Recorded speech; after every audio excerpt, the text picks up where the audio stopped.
my edit program here, so like when we make mistakes and I like make a little note to edit there, but hopefully we don't need to make edits because I don't think Dimitri, do you even do edits for Oh your no, show? I just run it through. I mean, there's going to be mistakes. I think that's They'll part of understand. part of the charm. Yeah. Hopefully. Okay. That's Well, good. our move is we edit and still make mistakes. Okay, so here we go. I'm gonna start. Yeah! Yes! Welcome everybody to another episode of the Keeping Karlsson Fantasy Hockey Podcast, the best fantasy hockey podcast in the world, hosted by two guys named Eric Karlsson in their keeper pools. I'm your host, Elon Dubrovsky, and with me, of course, is first of all the fantasy hockey robot, Brian Com. That's where you're supposed to set me up. Set me up. Okay, that'll be the only edit. Brian Com. Brian, last week you were a little bit down on the whole Eric Karlsson trade. How are you feeling this week? Do you have reason to be more optimistic? We are a podcast, and we'll keep going. We've got the energy. We're ready to go. Even actually, Elon, this episode is so exciting. This is a double headliner episode. It reminds me of the time that you and I went to see Belle and Sebastian and the New Pornographers at the same concert. This is like that, but for hockey podcasting. Wow. Okay, this is the longest we've ever gone having a guest on the show and not introducing him. So let's get to that. We've got the host of the Hockey PDO Cast, one of my favorite hockey podcasts out there, Dimitri Filipovich. Welcome, Dimitri. Guys, what's happening? And thanks for having me on the show. So exciting to have you here. Nice to have you. Would you prefer to be the New Pornographers or Belle and Sebastian? I'll go with the New Pornographers. I'm a fan. Okay. I don't know. I disagree though, because I feel like New Pornographers are like the big crazy energy band, and Belle and Sebastian's more like the one that has the substance. So I feel like that definitely is your podcast is more Belle and Sebastian. But yeah, I mean, after that intro to start the show for you, I guess you're bringing the energy for this episode. Yeah, so we'll try to keep it up as we go through. So like Brian said, it's a doubleheader. Here's the plan. We're going to go through every single NHL team and talk about some news and notes from the preseason, what players are finding us interesting. We're going to do the Western Conference here right now, and then we're going to record another episode for the PDO Cast right afterwards for the Eastern Conference. So once you listen to this, you'll just have to go and download the PDO Cast episode, and you'll hear our thoughts on the Eastern Conference. So how about that? Let's then get started with the Western Conference and start with the Anaheim Ducks. Some interesting line combinations coming out recently. I saw that they've been running, going into today's game, Getzlaf, Raquel, and a guy named Troy Terry, and then Corey Perry, Andrew Cogliano, and Sam Steele, and then Kasha, Henrique, and Silverberg, with Kessler and Eves still hurt. So it was really interesting. I read a good article on The Athletic about this, and I feel like, Brian, we were really big on Andre Kasha when we recorded our Almanac as a breakout candidate. Last year, he had a great season. He had a 47-point pace, 66 points, 47-point pace, 38 points in 66 games, going only into his age 23 season. But now if I see this guy, Troy Terry, is playing on line one with Getzlaf and Raquel, I mean, come on, maybe now he's the sleeper guy on Anaheim. So actually, Dimitri, you're the guest. What do you think about these Ducks lines? And do you think Troy Terry might be making an impact next year? That's a good question. I'm a big fan myself of Andre Kasha, so I'm glad that you guys talked him up. Obviously last year he was doing remarkably well in the minutes he was getting, particularly at a 5-on-5 level. Obviously wasn't getting the power play usage or the raw volume at 5-on-5 to really kind of take his game to the next level. And unfortunately, with the way these lines have been distributed, I wonder if he's going to get that opportunity this year. It feels like, for the most part, his value to the Ducks and as an actual NHL player might unfortunately still exceed his actual value as a fantasy contributor for your lineup. So I wouldn't necessarily go all in on him, but he's kind of one of those guys that you can probably get towards the end of your draft that has upside and is going to be a fun player to own just because he's such a dynamic player to watch that, the upside definitely is there. Yeah, he's 23 years old, and a lot of people think that Corey Perry is the next best Duck after Getzlaf and Raquel. But last year, if you're just going by point scoring rates, it was Kasha. He was third on the team ahead of Corey Perry. And then let's talk about this Troy Terry guy for a second. I'll say it for you, Elon. Who's Troy Terry? Is that even his name? Do I have that right? You got it. Yes. Do you guys want a little bio, a little background on Troy Terry? Please. So he was actually running mates with Henrik Borgstrom, who we're going to get into on the Florida Panthers section. in college, and so he was a pretty good player for them. I don't know what his NHL projection is or what his translation for that is upside, but yeah, it's always fascinating for these preseason line combinations to see how much of it is just sort of filler and noise, and how much of it is actually something that's going to translate into the regular season. Yeah, and Troy Terry's name might also sound familiar if you were not following the NCAA's National Collegiate Hockey Conference Division I last year, where he was playing at the University of Denver, like you said, Dimitri, with Henrik Borgstrom. By the way, he was second in points in the NCHC and led the entire conference in assists. And you might also know his name from some shootout heroics at the 2017 World Junior Championships. And then in the Olympics that apparently happened this past winter, like there was hockey played. I didn't really realize it, but he had 5 assists in 5 games. Cool. So that will be exciting to watch. Again, we're going to be talking about a lot of preseason lines and kind of what's going on, because people want to know like who are the great sleepers based on deployment. And I feel like now's the great time to think about stuff like that. Of course, that's it. Everything can change. Troy Terry could like not even make the team, but if he plays with Getzlaf and Raquel, that's like such an amazing spot, a great opportunity to pick up points. By the way, so that's Anaheim. I guess, Dimitri, we have a plan for this episode. I forgot to even mention. I got so excited. I just went right into it. You had this whole stressful idea, like an episode of 24. Why don't you tell everyone what we're going to do? Well, so we're going to do 4 minutes per team. I'm timing it. Unfortunately, I was a bit late on the trigger. I forgot we were doing that. So I started this one a bit late. I'm not sure where we're at right now. I think we're at 2 minutes. We've been talking a bit longer than that probably, but we're going to do 4 minutes per team. At least try to follow that script. Sometimes we might go over, sometimes we might go a bit under based on the team. But one final note I have here for the Ducks that I wanted to get to with you guys is the blue line. How do you rank, I guess, those like top 3 or 4 guys that they have on their defense in terms of where you'd be targeting them in drafts? Brian, how about I'll go first? I think Brandon Montour is the really exciting one. Cam Fowler's been the top power play defenseman for a few years now, and he's never really broken out to any major extent. And now last year, Montour got on that top power play near the end of the season. He didn't produce that well. Like overall, he only had 32 points, but I feel like, you know, only going into his age 24 season, I feel like Montour is the one who I'm excited about, at least in fantasy. I feel like Cam Fowler, sure, he might be good for 35, 40 points. He barely shoots, like he doesn't hit or block. Like, I know that's very fantasy-wise for the people who listen to the PDO cast. Maybe they don't, you know, aren't used to this fantasy talk. But yeah, Montour is the one that I'm definitely more excited about. He's the one who's getting drafted a lot earlier, I think, than Cam Fowler in most leagues. Yeah, Montour has the hype backing him up, and he deserved it. Like, he had a pretty good year last season, and he still has to, in my mind, supplant Cam Fowler, though, who is the incumbent, maybe just in name only at this point. And then, of course, there's also Josh Manson, who we actually forgot to cover. He's one of the few fantasy relevant players or relevant players in the NHL that we didn't cover. And is it too early for an almanac plug? Sorry, I didn't mean to go down this route. But essentially, you're looking on the Anaheim blue line. Yeah, Montour, Fowler, and then probably Josh Manson. And then the name we're not at all saying is Hampus Lindholm, who I think we're all sort of giving up on as having offensive upside until they actually ask him to do it. I think he could if they asked him to, but the Ducks don't want to ask him. Yeah, it's similar like with Marc-Edouard Vlasic with the Sharks, where he's just too valuable to them from an actual on ice, like matching up against the other team's best players perspective to get those cushy offensive minutes where he can rack up a lot of points. Yeah, it makes sense. Like, though he did have actually 31 points in 69 games last season. That's a 37-point pace, which is not too shabby. That's more points than Brandon Montour did. But if you're not getting on the top power play, it's hard to expect any upside higher than that. Maybe that's even a little bit too high. Yeah, no, he's a talented player. All right, we're well over 4 minutes here. Let's let's get to the Coyotes. We're already behind pace. All right, so starting now, 4 minutes per team. Dimitri, you got to be tough on us because Brian and I like to go on about these players. On the Coyotes, I want to talk. Brian, you disagree?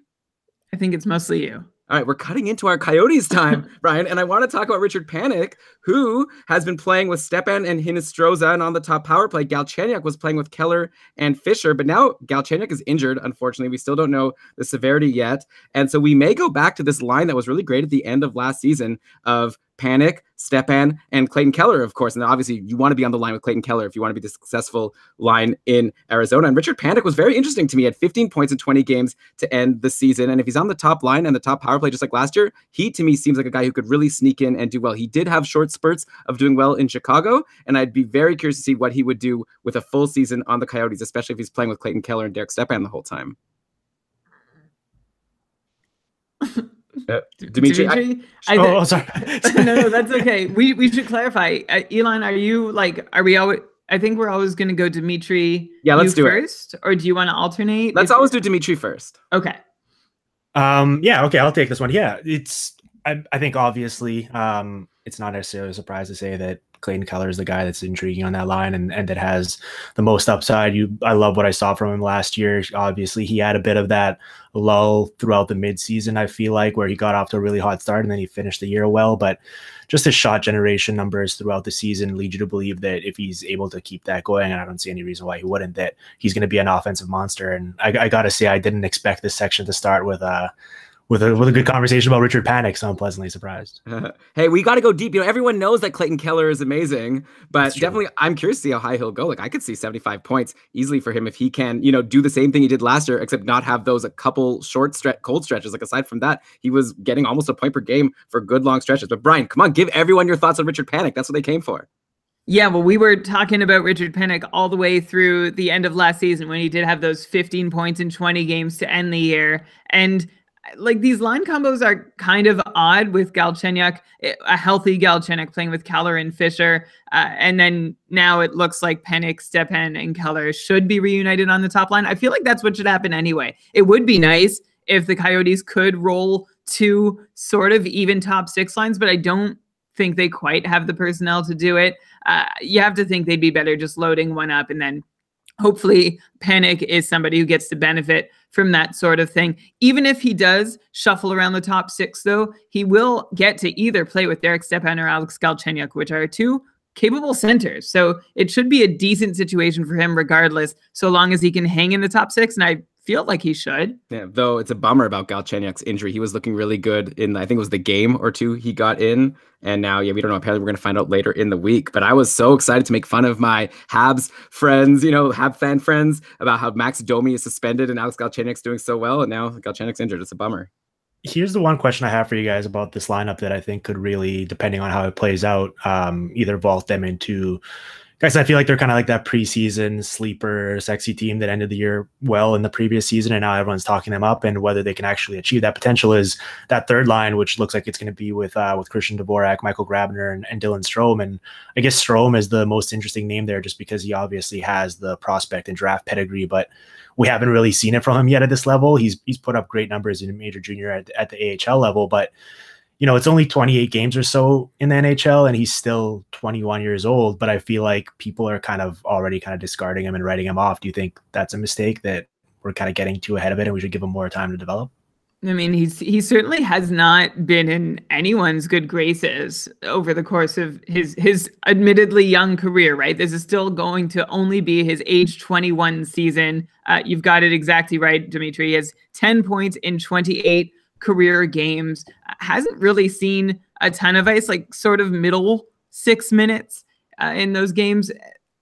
On one hand, you can say he hasn't actually been given a fair shake. On the other, you can say maybe there's a reason he hasn't yet gotten a fair shake. And I'm not sure from the third line what kind of impression he's going to be able to make now that he's behind two very capable NHL centermen. So I'm getting kind of concerned that he's just going to be buried, and maybe he's a candidate for someone who in a year or two gets a change of scenery and a new lease on life and takes on a role that he just is not going to be able to take on as a Coyote. Yeah, it's interesting. Yeah. Also, sorry, go ahead. There's the thing, a podcast with three people. We don't do this very often. I just let me make one more thought on Strome. Obviously, he needs to work on his skating. That's a big knock on him. So we're going to see if he's been able to shore that up a bit in the off season. What about Antti Ranta? Sorry, I don't mean to step on your hosting toes here, but we're already at 4 minutes. But I do feel like we need to get into this before we move off from the Coyotes. His remarkable numbers throughout his NHL career in limited samples. He's never started over 40-ish games or so. If he's able to actually string together a 55, 60 game season this year, are you expecting a drop off in performance, or should we be thinking of this guy as one of the potentially upper echelon goalies in fantasy? I mean, it's like he has a lot of hype and a lot of buzz going into the season, right? Like you said, like a 930 save percentage last season when he was healthy. Unfortunately, he got injured. And I feel like the Coyotes' potential playoff hopes, or even just to be a contender for the playoffs, it all depends on if they're going to get the goaltending out of Antti Raanta, healthy goaltending. I like their defense. Like I like, OEL, Goligoski, Chikrin, Demers, Hjalmarsson. Like they got Osterley. Like they seem to be decently deep on defense. They should be able to help Raanta out pretty well. Raanta's shown that he could be good. Obviously, it's tough to predict someone who's never had a full season. Like we've been talking about how Andrei Vasilevsky was like everyone's darling, but if you actually look at it, he's never played a full season and done well like the whole way through. Like last year, he really kind of slumped at the end, and so we don't know. Like maybe Raanta will be like that. Like maybe Raanta is like Vasilevsky, except he didn't get to the point where he fell off a cliff a little bit. Not to not to throw Vasilevsky too far under the bus, but yeah, it's interesting. But I feel like a lot of people are excited, and it's hard to say, but I'd be excited to have Raanta, especially if it's sort of like my second goalie on my fantasy team. Like maybe I don't want to put all my hopes and dreams on him, but he seems like a really solid option on a team that should be up and coming. I am nervous about this Galchenyuk injury, though. I'll tell you that. I'll add one thing before we move on from Arizona. It's that you have to expect baby steps, right? Arizona has been bad for a while, and they still are not the deepest team up front. Yeah, they do seem to have a more than serviceable D-core and a good goalie. But if you're picking Antti Raanta thinking that he's going to be able to collect, 35, 40 wins, you might be dreaming a little bit. Like you've got to really temper your expectations for just like a step forward for the Coyotes would be 5 more wins. Like that's it. So you don't want to get too far ahead of yourself and thinking, oh yeah, all of a sudden they're a playoff team and they're a contender and they're still in a conference that's going to give them some trouble too. What do you think, Dimitri? Yeah, no, I mean, I think you nailed it right on the head there, where I think if he's your second goalie, he's got the potential to potentially give you like a second number one guy, but I wouldn't be fully investing in him just because it is still slightly shaky based on the win potential and also the fact that we've never really seen him play a full season's workload.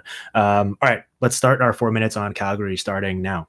Okay, good, because I was actually going to say some more about Raanta, but that was smart to turn me off. And then starting now, we're going to be 4 minutes, every team for sure. So Calgary, they went to China, and their lineup actually is ended up, we've been trying to figure out all summer long who's going to play with Gaudreau and Monahan. Is it going to be Lindholm? Is it going to be James Neal? And maybe there was a dark horse, Matthew Tkachuk. In Calgary, at least, sorry, I should say in China, at least it was Gaudreau, Monahan, and Elias Lindholm, and then Tkachuk playing with Backlund and James Neal. So this could be great for Elias Lindholm if he could stick on that top line. He's never broken 50 points before, but if he could get on the top line, maybe even the top power play, I don't know if I'm going too crazy, that could be huge. So I feel like Elias Lindholm's stock is really going up going into the season if he's going to be playing on that amazing top line. Like that's like, Getzlaf and Raquel, but maybe even better.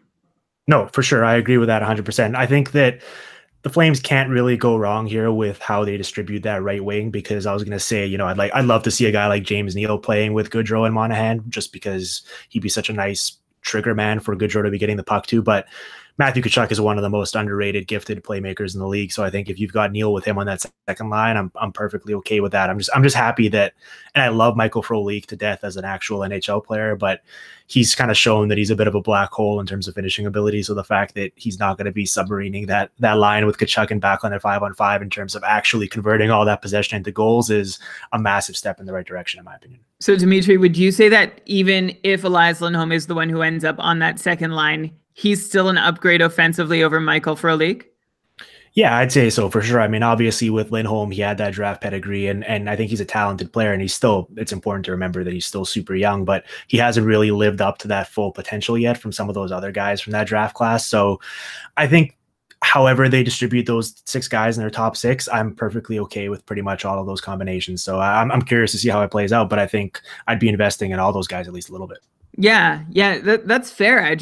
I'm with you on Lindholm in that he's young and there still seems to be room for improvement. He's 24 years old, but we've seen now it's been 4 years of him being a 40, 45 point player. And there hasn't even been, if you try and dig into his numbers a little bit and see, oh, did he grow here? Or maybe did he grow here? And it's like, no, he didn't. He's been sort of flatlined since he's come into the league. So this could be a better situation than ever. I mean, we've all heard this one before about Elias Lindholm. This is going to be the year. He's finally in the right place with the right people. Although line one, if he does get with Gaudreau and Monahan, is going to be better than anything he ever had in Carolina. And I'm very interested to know how him being over there with his old coach, Bill Peters, who did not get a career year out of Lindholm last year or anything that broke his career mold. So we'll see if they can do it again together this year.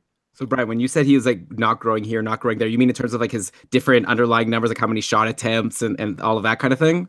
Yeah, essentially just talking his offensive rate stats.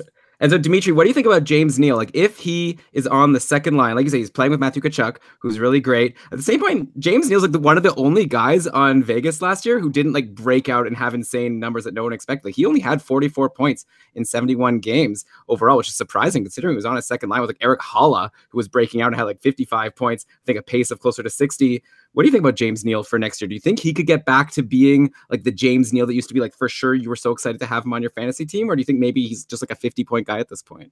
Yeah, I think it's more of the latter. I mean, I'd still be perfectly excited to have him on my team, especially I think he's probably going to come at a bit of a depreciated price from where he was going during his prime. But, you know, especially playing with a guy like Matthew Tkachuk, I could very easily see 25 to 30 goals for Neal, assuming health. And that's a very valuable, you know, contributor, especially in terms of the fact that he's going to be piling up the shots as well. So, yeah, I like James Neal this season. I mean, you're right. He didn't necessarily have a crazy season last year by any means, and it seemed like he was the only guy in Vegas you could say that about, but he had sort of like your typical James Neal season at this point, and I think that's what we're expecting for again in 2018-19.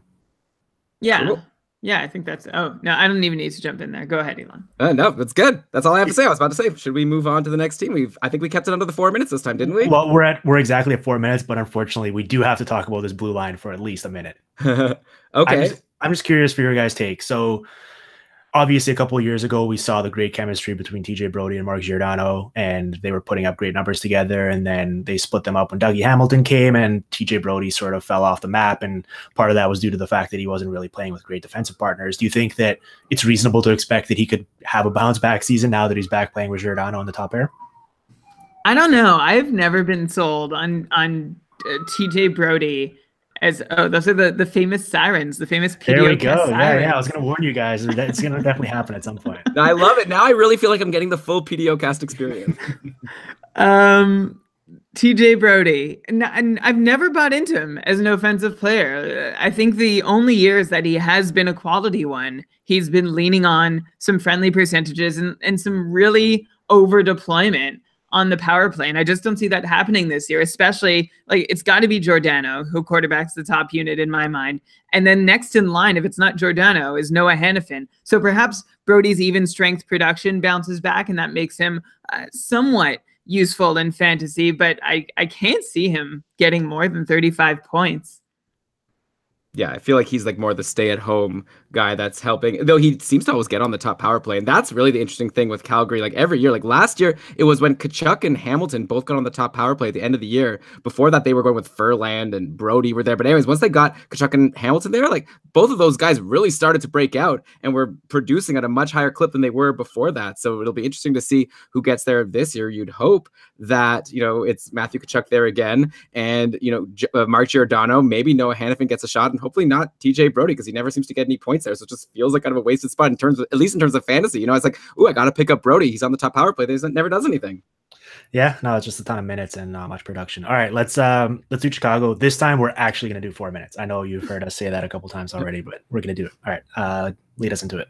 Okay, yeah. Well, the good thing is Chicago doesn't really have that many defensemen to talk about, so we don't need to spend too much time on that. The forwards are interesting, though. They've been going with some new line combinations for next season. That's what they've been doing in training camp, at least. They've been having Kane with Schmaltz and Brendan Saad. We recall last year, Saad was with Jonathan Toews pretty much the whole time, but they've split up Toews and Saad, which makes sense considering Saad had like one of his worst years ever, much lower. He only had 35 points. He'd been above 50 the previous 3 seasons. Now I'm very excited to see him playing with Kane and Schmaltz. That should be really good. And then also, Toews with DeBrincat and Chris Kunitz, which is very weird to me. I can't believe Chris Kunitz is there. I was thinking maybe it was going to be Dylan Sakura on that other line. But either way, maybe we could start with Brendan Saad. Is he going to be one of the biggest surprises this year? Like he's fallen off everyone's radar. Like I said, like 35 points. It's terrible. Everyone was so excited for him coming into Chicago. So what do you think, Dimitri? Do you think he's going to get back to at least the 50 that he used to get all the time, especially if he's playing with Patrick Kane?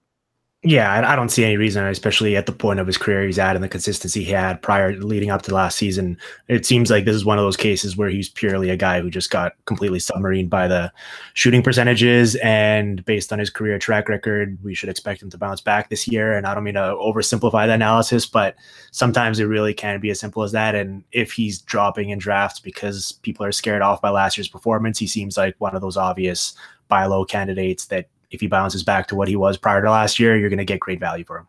That's exactly where I've got him too. I love that Brandon Saad is going to be playing with Patrick Kane, or at least I'm hoping that that is the case. And some more power play time on a top unit would be so nice. Last year, Brandon Saad had one single power play point. That's it. And that was on top of that miserable luck that you just mentioned, Dimitri. Like every variance related number was bouncing the wrong way for him. So I think there are a lot of people underestimating him and forgetting how he did survive completely on even strength points to be a near 60-point player in Columbus, his last season there. And he's still young. He's still just 26 years old. Still has plenty of good hockey ahead of him. So I don't think, I'll put it this way, I don't think you're going to be able to draft Brandon Saad as low next year as you're going to be able to draft him this year.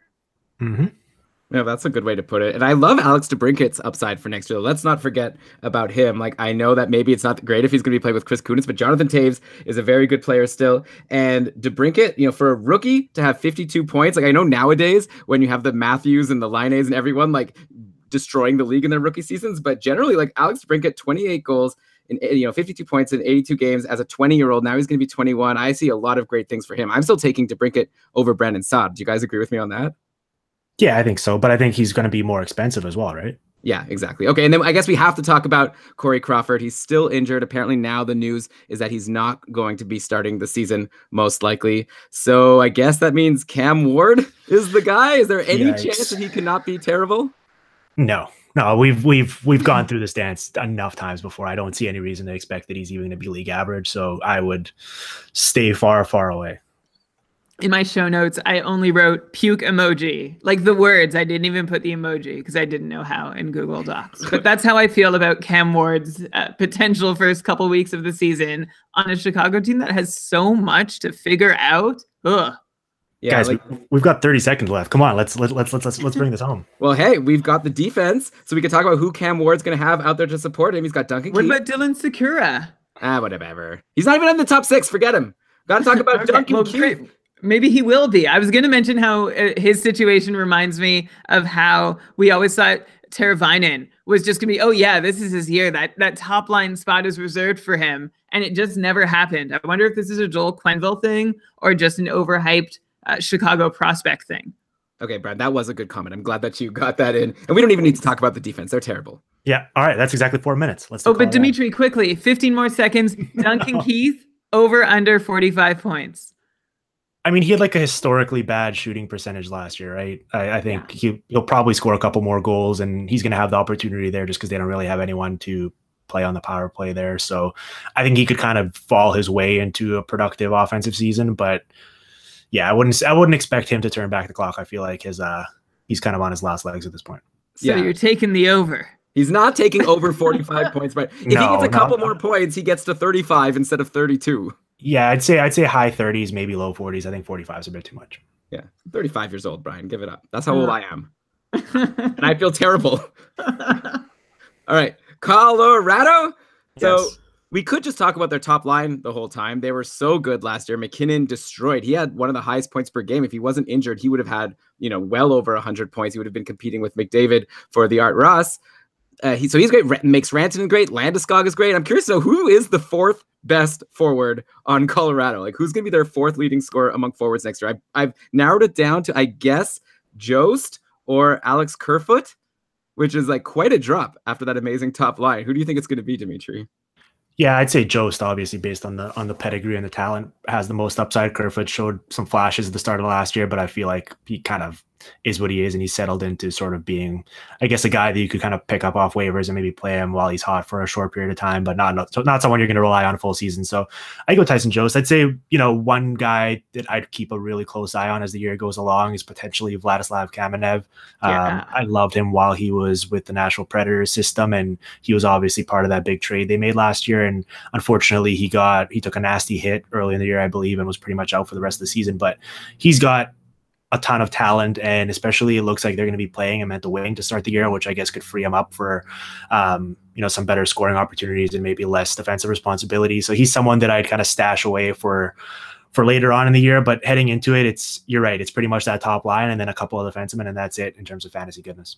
I thought I was going to get to be the cool guy who brings up Vladislav Kamenev. I saw like a couple tweets that were saying he was looking good, and then there's a couple more saying he's got to pick up the pace. All these preseason tweets, it's like it feels like you could go all in on every single thing that's mentioned, and of course, it's not how it turns out. But Kamenev, I have him on my radar too.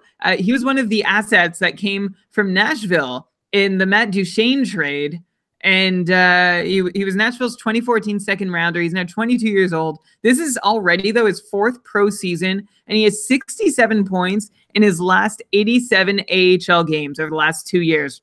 So that seems like a promising resume for someone trying to make the team. As for Tyson Jost or any fourth Colorado forward, I just feel like that's it. Like, you're going to be owning 3 Colorado forwards. The rest are going to be waiver wire fodder, just because Tyson Jost, let's say he does manage to lock down the second line center spot. Who's he playing with? Kerfoot, JT Compher, Matt Nieto, or maybe even, I might even prefer Colin Wilson. Is that ridiculous? No, I think that's fair. We talked about that top line. I don't know how you feel about it, but is it crazy to be taking Nathan MacKinnon second in drafts after McDavid? That's an interesting question. Like, who are the other contenders? Or like, I guess Kucherov. Crosby, I guess, if you're expecting like a bit of a bounce back offensively. It's definitely not crazy. Liney. Yeah, it's definitely not crazy to go McKinnon. I'm sure he's been there in a lot of leagues. Though I'm always a big fan of the value over replacement for a defenseman. So I might want to go Erik Karlsson or Brent Burns, but also I'm a bit of a super fan. We both have McKinnon coming down a little bit from last year, Dimitri. Are you seeing the same, or do you think he can actually sustain his 107 point pace? So even if he comes down to only 100-point pace, there's still an argument to be made that he could be the second overall drafted. Yeah, I was gonna say he might come down a little bit, but he still is going to be a freak. I mean, for him, the two questions heading into last year were, the health, because he'd always seemingly missed like 15, 20 games, and the fact that his shooting percentage was so out of whack for a guy as talented as he was, and he had a healthy season except for that brief knee injury for a couple of weeks, and finally started to convert some of those opportunities. And when you watch him play, he's just such a freak of an athlete that I don't see any reason why he would bounce back, would kind of regress back to anything that he was before that. So I think 90-ish points is reasonable for him, which puts him in that consideration with a Kucherov for a second overall. Yeah, he's amazing. What do you think about the goaltending? I don't know how much time we have left. Varlamov, I feel like might be underrated at this point. Like, everyone's obviously excited about the new hotness in Grubauer coming in. Grubauer's being a great backup for so long in Washington, but Scott Darling was a pretty great backup in Chicago, and we see how he did. I mean, Grubauer's probably good, but at the same time, Varlamov is still there. He's in the last year of his contract. He had a .920 save percentage last year. I think there's a decent chance that Varlamov could be the starting goalie next year, and you could probably get him at really great value in your drafts. Or do you think that it's just a matter of time and Grubauer's going to take over? I think both guys could have value. It might be a situation I'd stay away from just because I expect this Avs team to be, playing a lot of kind of track meet back and forth shootout games that aren't necessarily great for goalie stats. So, both guys definitely have some appeal. I think Grubauer has the higher upside just because we've never really seen him, what he's capable of in this big of an opportunity. Maybe if he actually takes that job for himself, he could actually turn into a number 1 or number 2 goalie for you. But I think I'm kind of staying away from that situation as an overall philosophical thing. You want me to chime in? I mean, if you want to talk about the Colorado goalies, I'm good. Oh my God, Brian, we're not editing this, okay? Okay, Grubauer. I don't know. I know that there's the concern that he is the next Scott Darling. First, I'll mention that we don't even know who Scott Darling is yet. You have last year's disaster to go from, and hopefully another season will either confirm that or give us something more to chew on. But Grubauer was just so good last year by every single metric, and he stepped in for Holtby. Stole the job from Braden Holtby, although that was pretty easy the way Holtby was playing. So it makes me think he can probably do the same thing to Semyon Varlamov, play well enough, long enough to be able to take advantage of Varlamov's general inconsistency. Also, injury could probably open the door to Grubauer at some point too. I'm not low on him, but I'm also concerned. Either of these guys don't excite me that much, just because I don't want to have to waste a roster spot holding both of them and just getting limited games. Right. All right, guys, let's do the stars. Okay, wait, what about, Columbus is in the East. For some reason, I thought Columbus was in okay. Dallas, here we go. So this is a really fun team. Every year, we're always talking about it. Who's going to play with Ben and Sagan? And then last year, it was Radulov, which meant all the other players, it was kind of like a Colorado situation where there were no other valuable players. Jason Spezza was getting completely buried, but it looks like this year we've got a new coach, and maybe they're going to spread things around. In the preseason, they've been going with Ben Sagan and Blake Como, of all people, and then a really nice-looking second line of Spezza, Nishku, come on. And a really nice-looking second line of Spezza, Nishushkin, and Radulov. And so I feel like that could, first of all, be great for Blake Como, or whoever gets on that top line, but you just need a warm body there, right? Like Ben and Sagan are going to steal the show, and anyone who's there is probably just going to pick up a bunch of points just because he's there. And then I really like Jason Spezza for a bounce back, only 26 points last season. And Nishushkin, by the way, was coming back from the KHL after never doing anything, even though he had a lot of upside. I feel like both of those guys could be potential bounce back or breakout candidates. Like I'm talking about Spezza and Nishushkin here. Like if they're playing with Radulov, it could be a really solid line. Yeah, I know you guys were fired up to talk about Jason Spezza in our pre-show meetings. Part of the basis for doing the show was because you guys just wanted to talk about Jason Spezza. But no, I agree. Nichushkin's kind of the most appealing name there, just because he was so disappointing last time we saw him at the NHL level, but then he went away to Russia for a while, and you figure that now he at least should be theoretically in the prime of his career. And I don't know, I guess it's possible that he could finally live up to some of that draft hype and actually be that type of kind of two-way power forward that really turns heads. And I imagine you're probably not going to have to invest high draft capital in him. So he seems like he could be a worthwhile flyer. And you're right, Spezza. I mean, his last year was just so horrid for him by his standards, and some of it is obviously due to age-related decline, but it feels kind of hard to believe that he's completely fallen off the map and won't ever get it back, and we'll just keep getting healthy scratch. So I like both those guys. Elon, this is new, what I'm hearing from you, because I've been on the Spezza rebirth. Oh my God. Rebort. Okay, keep going. You could do this. I can do this. The Spezza resurgence train for, all through last season, I believed in Spezza more, but had acknowledged that it certainly didn't look like it was going to happen while Ken Hitchcock was the coach. Now he's not. So I've been long suggesting that Spezza could be relevant again. But I swear this is the first time you've actually shown that you agree with me. Well, I really like that he's playing on a line with Radulov. Like if Dallas is committed to spreading around the offense and having two good lines, then that means that Spezza can be a beneficiary of that. And why not? Because whoever that third piece is on the top line, it's kind of like Gaudreau Monahan in Calgary. How much extra value is that third person really adding? And so why would you put someone like Radulov there when he might not really be able to raise the ceiling that much higher than someone like Blake Como, who, by the way, career high 46 points. That was in 2010, 2011, when he was a 24-year-old with the Islanders. Anyone want to try and guess who one of his two most frequent line mates were that season? I'll leave that to Dimitri. The 2010, 2011 Islanders? Oh my goodness. Only one is still in the NHL. Actually, of his top 5 most common line mates, 3 of them are no longer in the NHL. Was it Blake? Was it Kyle Okposo? No, it wasn't. Those were the John Tavares, PA Parento days, even. Okay, Josh Bailey, Rob Schremp, Jesse Joensu, Jonathan Sim, and Matt Martin. Oh, yeah. Isn't Matt Martin back there? He sure is. The 2010-11 New York Islanders. Feel the excitement. Yeah. All right. But and he's occasionally had like this sort of deployment. I feel he was in Pittsburgh a few years back, wasn't he? And didn't he? I feel like every so often he finds himself in a top 6 spot. I feel like the same thing happened when he was in Colorado too. Seems like a reasonable veteran journeyman to help plug that hole, better than who it used to be, like the Cody Eakins and Colton Seviers of the world. I will say about Blake Como, and this is definitely only for the fantasy people, he gets a lot of hits. He had 145 hits last year. So if he's on the top line, getting even just like half point per game and racking up the hits, he's like your Tom Wilson right there. And Como played with Malkin and Kunitz on the 14-15 Pittsburgh Penguins. Who else was on the 14-15 Pittsburgh? No, I'm just kidding. You've got all moving on. Stats Marcel Gock. You used to love him, Brian. We used to love him. All right, let's. I think we should move on to the Oilers right now.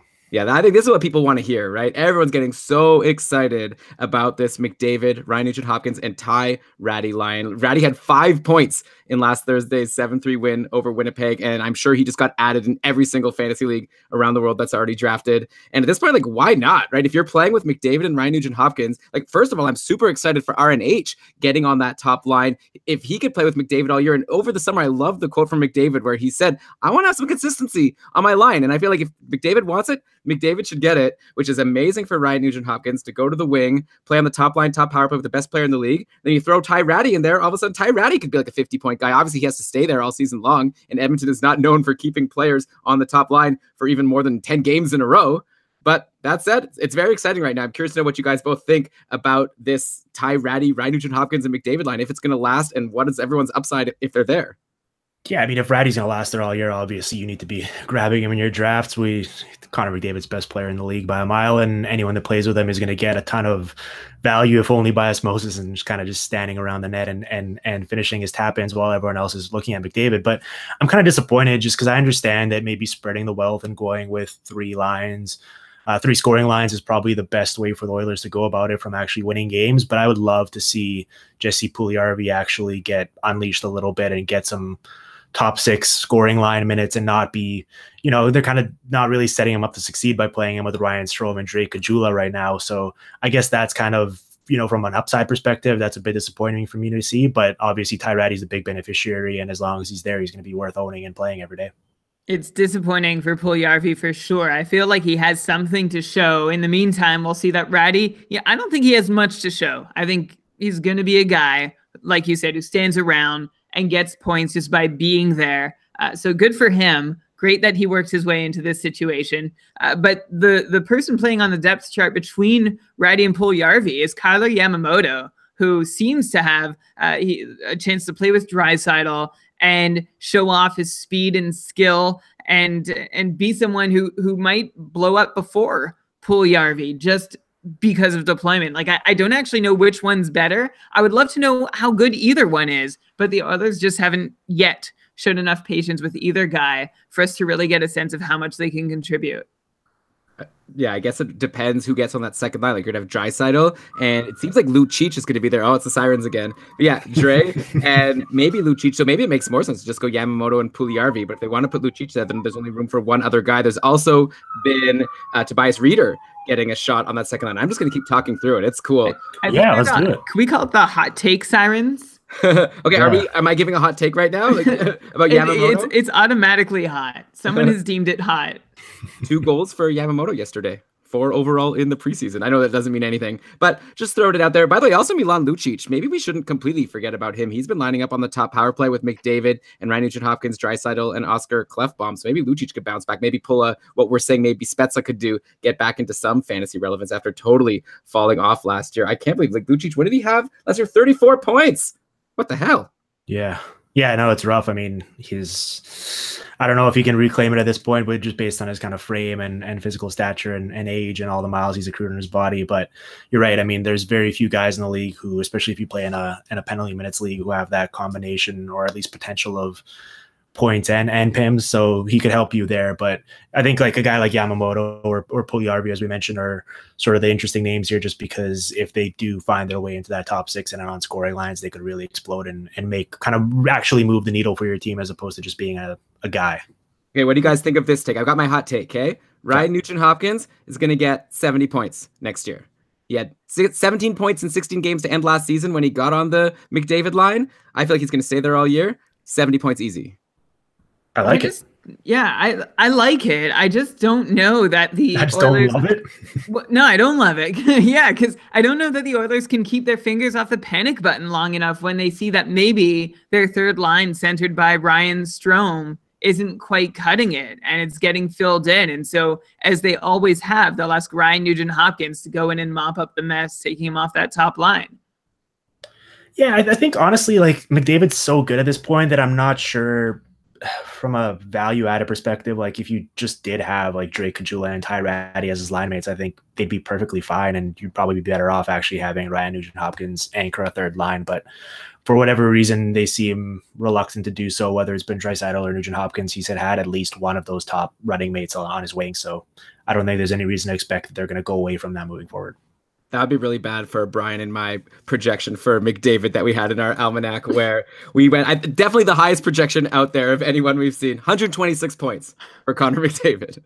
I mean, if the power play has a positive regression, I don't think it's the craziest thing in the world. I mean, that's obviously in today's NHL a jaw-dropping number, but as great as he's been the past 2 years, there's reason to believe that there's kind of more juice to be squeezed from that orange, which is a scary, scary thing to think about.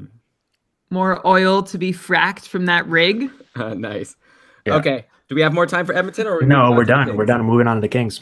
All right. Ilya Kovalchuk, did you guys see that goal on Thursday? So good. No. Mm-hmm. Can you describe it? He like went in, he went past one guy, went past another guy, deked the goalie, scored. It was beautiful. Anyway. Wow, it's like I can see it. So the thing I'm most curious about with the Kings is, are they going to finally go to the 4 forwards, 1D format on the top power play? Or are they going to stick stubbornly with having both Doughty and either like Muzzin or Martinez there? Because now they've got Kovalchuk in the picture. So it seems like it makes so much sense. You want to keep Jeff Carter there. You want to keep Dustin Brown there, who had his great resurgence last year. You obviously want to have Kopitar there. So it makes perfect sense, right? Kovalchuk, Kopitar, Brown, Carter, Doughty. It's a beautiful top power play. Or are they going to be stubborn, and are one of these guys going to lose a ton of value because they're not getting the top power play time? Well, Daily Faceoff has them listed as Muzzin and Doughty both being on the top power play unit, but I think that kind of logic and reason are going to prevail, and Kovalchuk will eventually wind up being on the point with Doughty there, and kind of everything then falls into place with Brown in front of the net and Carter in the circle and the half wall, and Kopitar just doing his thing as sort of the centerpiece. So, I mean, yeah, that has a chance to be a absolutely lethal top power play unit, and I hope that that's what they do rather than kind of sticking with this archaic 2 defenseman approach on it. I feel like I'd be a little disappointed to see Kovalchuk play the point. I don't know how he did play the point for New Jersey. I'm actually looking at the shot chart right now from 2013 when Kovalchuk played the point with Marek Zidlitsky. But then the guys net front were David Clarkson, Travis Zajac, and Patrick Elias. So at least the Kings have better personnel to be at the front of the net if Kovalchuk is going to have to hang around the point. Yeah, it just makes me uncomfortable. I'd rather him shooting up close. Yeah, I think that's fair. I think if anyone, and this is assuming, we haven't really gotten to see him in a couple of years now, but last time we saw him, he was one of the best sort of distance shooters that we've ever really seen in the game. So if anyone can make it work, it's him. But yeah, obviously you'd rather have your snipers as close to the net as possible. And then, Dimitri, since we still have time, Brian, let's revisit one of our biggest arguments from our Fantasy Hockey Almanac that we did already over a month ago now. Feels like just yesterday. Jonathan Quick had such an amazing year last year. He finally was able to play a full season after that, injury-ridden year. He had a .921 save percentage, 33 wins. The Kings were great. He was great. And then Brian stubbornly said that, he's like not really that much more above average as a goalie overall, and he wasn't expecting him to be like that great. So I'm curious to Dimitri, are you pro Jonathan Quick being like one of the top elite goalies? And not to say that I am, but I'm just I'm framing the question here. Like, do you think that Quick is like one of the best, or do you think you disagree with Brian, but also not refute anything I'm saying? Yeah, exactly. Dimitri, go ahead. Here's Brian's dumb point, and I'm not committing to anything until you tell us what you think. Yeah, I'm gonna agree with Dimitri. I think I can definitely see it. I think from a fantasy perspective, I think I like Quick a lot more than from a real life perspective. I think, we've seen that just kind of in terms of volume and how many starts he's going to get and the system the Kings have, that there's a lot to like there. So I think he's going to work his way into being kind of, I'd say towards the end of the top 10, maybe in that 12-ish to 15 range. But I don't know, like how high are we talking? Because I don't think he's the top handful of guys, but anything after that, I'd be willing to listen to the argument. Yeah, that makes sense. Okay, so Brian, you had a good take. I'm going to serve it up to you. Like Dimitri said, how Kings have a really great system. I remember your reasoning had to do with a change in that system in LA. Really? Yeah, you were saying how LA was like exposing him a lot more last year, and he Oh, had to be lucky. They were like, opening up the defense or whatever.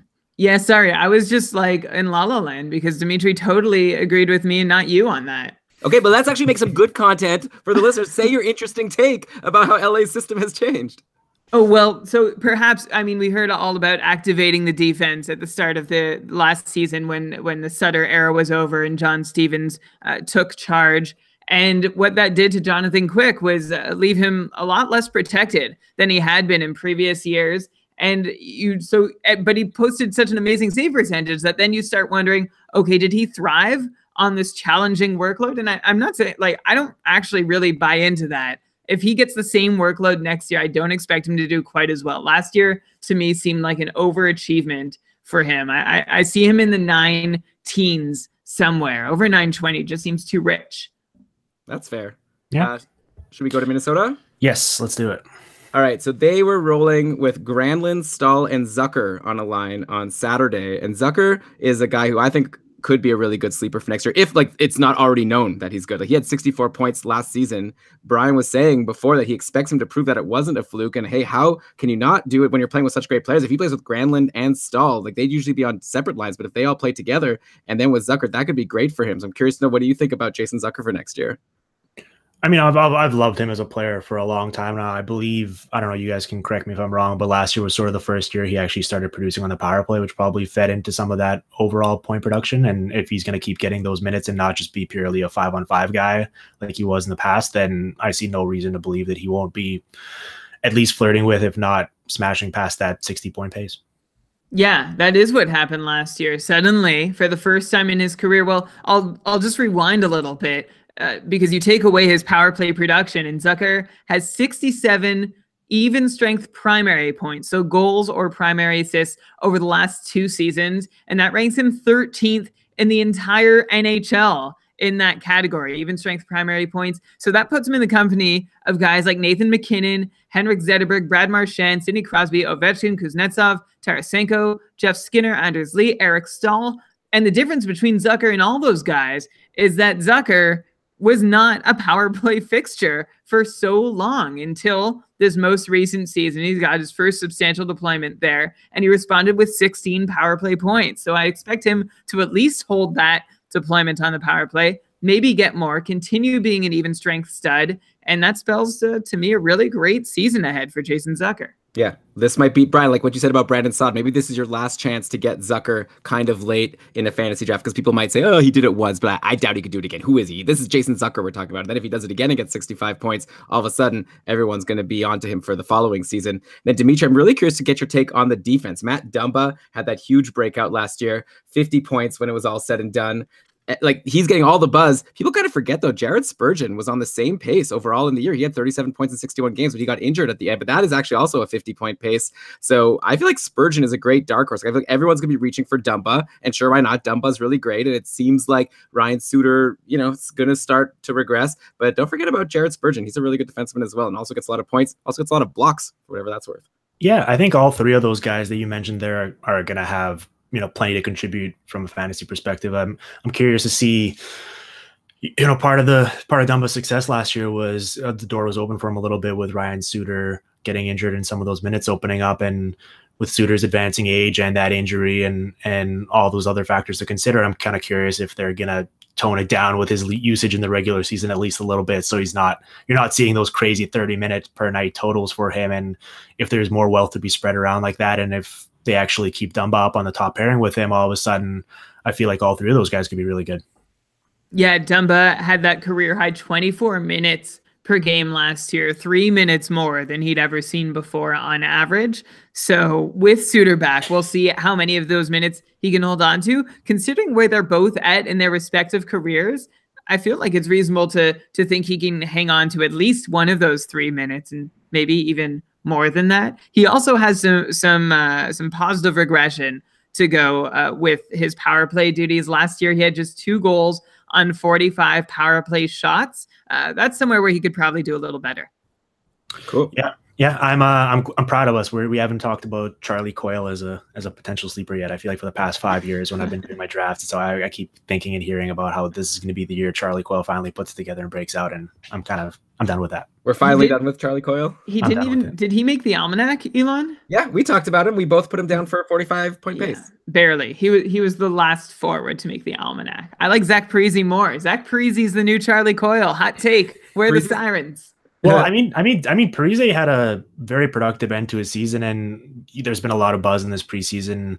I believe Michael Russo at The Athletic wrote about, how he was wondering if he'd ever play hockey again and all this stuff, and how he was really having a tough time with his rehab, and now he's finally feeling healthy. And I understand part of that might be kind of like a convenient, heartwarming narrative to go with in the preseason, but if he actually is finally healthy and what we saw towards the end of the last year is the new norm for him, he could actually be probably a pretty sneaky low contributor for you. Yeah, I agree 100%. He's great for shots. And yeah, if he's going to be like, top 6, probably get decent power play time, and just has to stay healthy. All right, let's do the Nashville. Guys, I'm having so much fun. We should make this a podcast. What would it be called? PDO. I don't know. I'm not going to try to guess. We'll workshop it later. Like, we're already started with our formats on Nashville, so we better get going. Oh, okay, yeah. Well, then let's, of course, talk about Kevin Fiala. He had that huge 5-point game versus Florida last week, playing with Johansson and Forsberg on the top line. Who knows how long it'll last? This is one of those, we don't know for sure. But if Kevin Fiala bumps Victor Arvidsson from the top line, that will be so huge for him, because Philip Forsberg showed last year he's a true superstar. He was almost at a point per game. And if Fiala can get there, like he had 48 points last year, he's always had this great pedigree, but just wasn't getting super great deployment. Like second line last year, nothing to shake your head at. But if he could play on the top line, I could see him getting 60 points. Yeah, no, he's an incredible player, and obviously getting those minutes with Forsberg and Johansson is a luxury he hasn't really gotten to this point of his career. But, even he showed last year, which is promising, that when Kyle Turris came to Nashville, I believe he was playing with him and Craig Smith, and his numbers really took an uptick. And yeah, just the pure talent you see from him and the speed he can play with. He's one of those guys I've always thought of this of him. When he figures out how to actually slow down a little bit, he's going to become such a great player, because it feels like he's just too fast right now that he sometimes overskates opportunities. And I imagine that's going to come with more age and experience. So this could definitely be the year that he really breaks out and becomes like a 60-point guy for you. Yeah, I almost wonder if he can step right into Victor Arvidsson's production. If he's going to be on the top line, I'm not sure he's any less of a player than Victor Arvidsson. Remember, Kevin Fiala was the 11th overall pick back in 2014, has a little bit of a pedigree there. 48 points in his age 21 season last year in barely 15 minutes of ice per game, which is really good. So age 22 season, feels like he's been around forever, but he hasn't been, and we can hope for more. He did. Some people might look at his high shooting percentage to think that's a little too high, so 48 points was more than he deserved. But I think if you offset that with some growth, and maybe even if he doesn't get to be full-time top line next year, a little deployment uptick should help straighten out whatever shooting percentage regression that he's looking at facing. But you look at Victor Arvidsson last year, he had 53 even strength points. I don't see why Kevin Fiala couldn't do the same thing on the top line. Yeah, and then you have Victor Arvidsson, who maybe gets bumped to line 2, but still playing with Kyle Turris. And then who knows who the third piece will be there. It could be boring old Craig Smith, or it could be someone fun like Eli Tolvanen, or, some young player. But yeah, I feel like Arvidsson, if he's still on the top power play, he'll still be fine, but obviously not as good, not on the top power play. Yeah, no, and Tolvanen's the guy that I really hope at some point we do see him bump up into that top 6. I mean, it's going to be his first full NHL season, so we need to temper expectations a little bit, but just based on how he looked in his draft plus 1 season last year overseas, I understand why, the hype's there for him, and he's a raw, just kind of pure goal scorer and shooter. So yeah, if he gets onto that second line, he could be someone that you should be maybe not drafting high, but kind of keeping in mind on your waiver wire as we get into the season. Yeah, for sure. Okay, for however much time we have left, Brad, we got to get Dimitri's take on the goalie situation. Saros and Rinne. Is Rinne exposed? Like he kind of choked at the end there. Now he's going to be an unrestricted free agent. Is Nashville going to want to see what they have in UC Saros before Rinne becomes an unrestricted free agent? And is that going to be a problem for Rinne, or is Rinne going to be one of the top goalies again, just like he was last year? I think both guys are going to have value. I think Rinne won't necessarily be in the Vezina discussion again like he was last year. I expect some regression from that, but just based on playing for this team and still getting the lion's share of the starts, he's obviously going to have tremendous value in fantasy. And I think this is going to come up as a common theme for me as we get going with more of these shows, especially with some of the teams in the Eastern Conference. But I'm always a fan of targeting, especially if you're in a deeper league, the backups on some of these really good teams. And a guy like UC Saros could provide tremendous value, even if it's only in 20-ish or so starts. Although I think there's reason to believe with Rene only having 1 year left on his deal that this could be the year we finally see Saros actually get closer to more of a 50-50 split. Yeah. Sorry. I guess I was actually busy looking up. I was still thinking about Victor Arvidsson and how he only had 8 power play points last season, even though he saw like 2.5 minutes of power play time per game, even though that was still a less than 50% share of his team's total power play minutes. Because Elon, you said as long as Victor Arvidsson stays on the top power play unit, but that didn't even really help him all that much last year. Interesting. Yeah, but I guess I should be polite and respond to the actual question. Rene's, I don't know. I think Dimitri nailed it. You've got Rene, who is unlikely to repeat what he did last season, another year older. Saros probably has like 2 years ago, we thought Saros had a shot at stealing starts away from Rene, and I don't think that's any different today just because Rene stood on his head at times last year. So I think there will definitely be stretches where Rene struggles and Saros has a chance to at least step in for 3 or 4 starts while Rene sort of rights himself and gets his game straight. I just don't know that he's going to get more than 30 or 35 this season, which would still be great though. That's kind of high. Yeah, it'll be fun to watch. Okay, Brian, speaking of stretches, this is going to be the best segue I've ever done. We've got a really long stretch. I actually have the list of teams here, just all the teams in alphabetical order, not just the Western Conference. We've got a super long stretch of Eastern Conference teams here. New Jersey, New York Islanders, New York Rangers, Ottawa, Philly, Pittsburgh. Finally, we get to another Western Conference team. I was thinking, we're only like halfway done, but no, we're already on San Jose, the team that we talked about so much last week when we talked about the Erik Karlsson trade. Of course, Brian, you shared a theory on the last show about how there are only like so many points to go around on the already high-scoring Sharks team. So with Karlsson coming in, could he get like 70-plus points like you'd expect him to do without eating into other people's totals? And it was this really like interesting discussion of like, okay, does that mean that we have to expect certain people to go down? Though we did have some people point out that even if the Sharks scored just like, let's say 25 more goals, that's like 60 potential more points to go around once you add in all of the assists. So yeah, it's going to be interesting to see what happens on San Jose. And apparently in the preseason, we've been seeing that.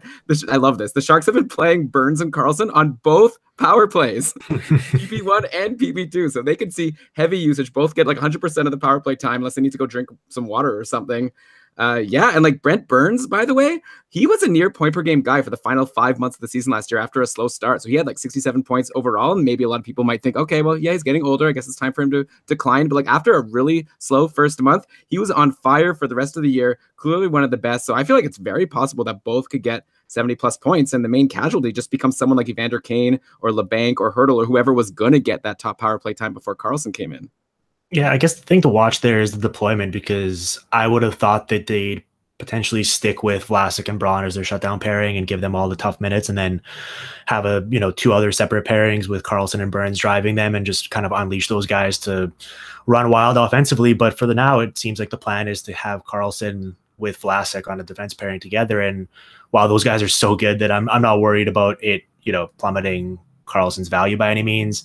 Maybe they're playing a bit more in their own zone and playing against tougher players. So maybe we need to temper expectations a little bit. But I mean, come on, he's Erik freaking Karlsson. He's going to get in the 70s in points and if he stays healthy. So I have no fear about that. For Burns, one thing I would say is I'm very curious to see how those power plays shake out in terms of whether the puck is running through Erik Karlsson a bit more, because part of Burns' value has been the fact that seemingly every single kind of shot opportunity has come from his stick and then them figuring it out after that. And I'm not sure if that's the most optimal way for them to be doing it, because we know that shots from the point have a lower percentage of going in, and Burns himself, while he's not your typical defenseman, really struggled with that last year. So if they're using Karlsson more as a playmaker and funneling the power play through him, maybe Burns' point totals don't decrease, but maybe his shot totals do a little bit, which in some leagues can obviously affect his value. Yeah, last week I floated out the idea that Brent Burns sets up in the face-off dot and gets fed by Erik Karlsson or someone from across the crease or behind the net, like Thornton or whoever, just like sort of in the Ovechkin spot. and that he's able to do some good stuff from there. But I also, it's a good point you make that from that position, he is not going to get quite as many shots on goal as he would from the point. And also, I still believe in Erik Karlsson, of course, getting 70 points. But Brent Burns, I think, does still suffer a little bit from them both being on the ice together on the power play, even if they were both on the point or just, taking turns running the power play through them.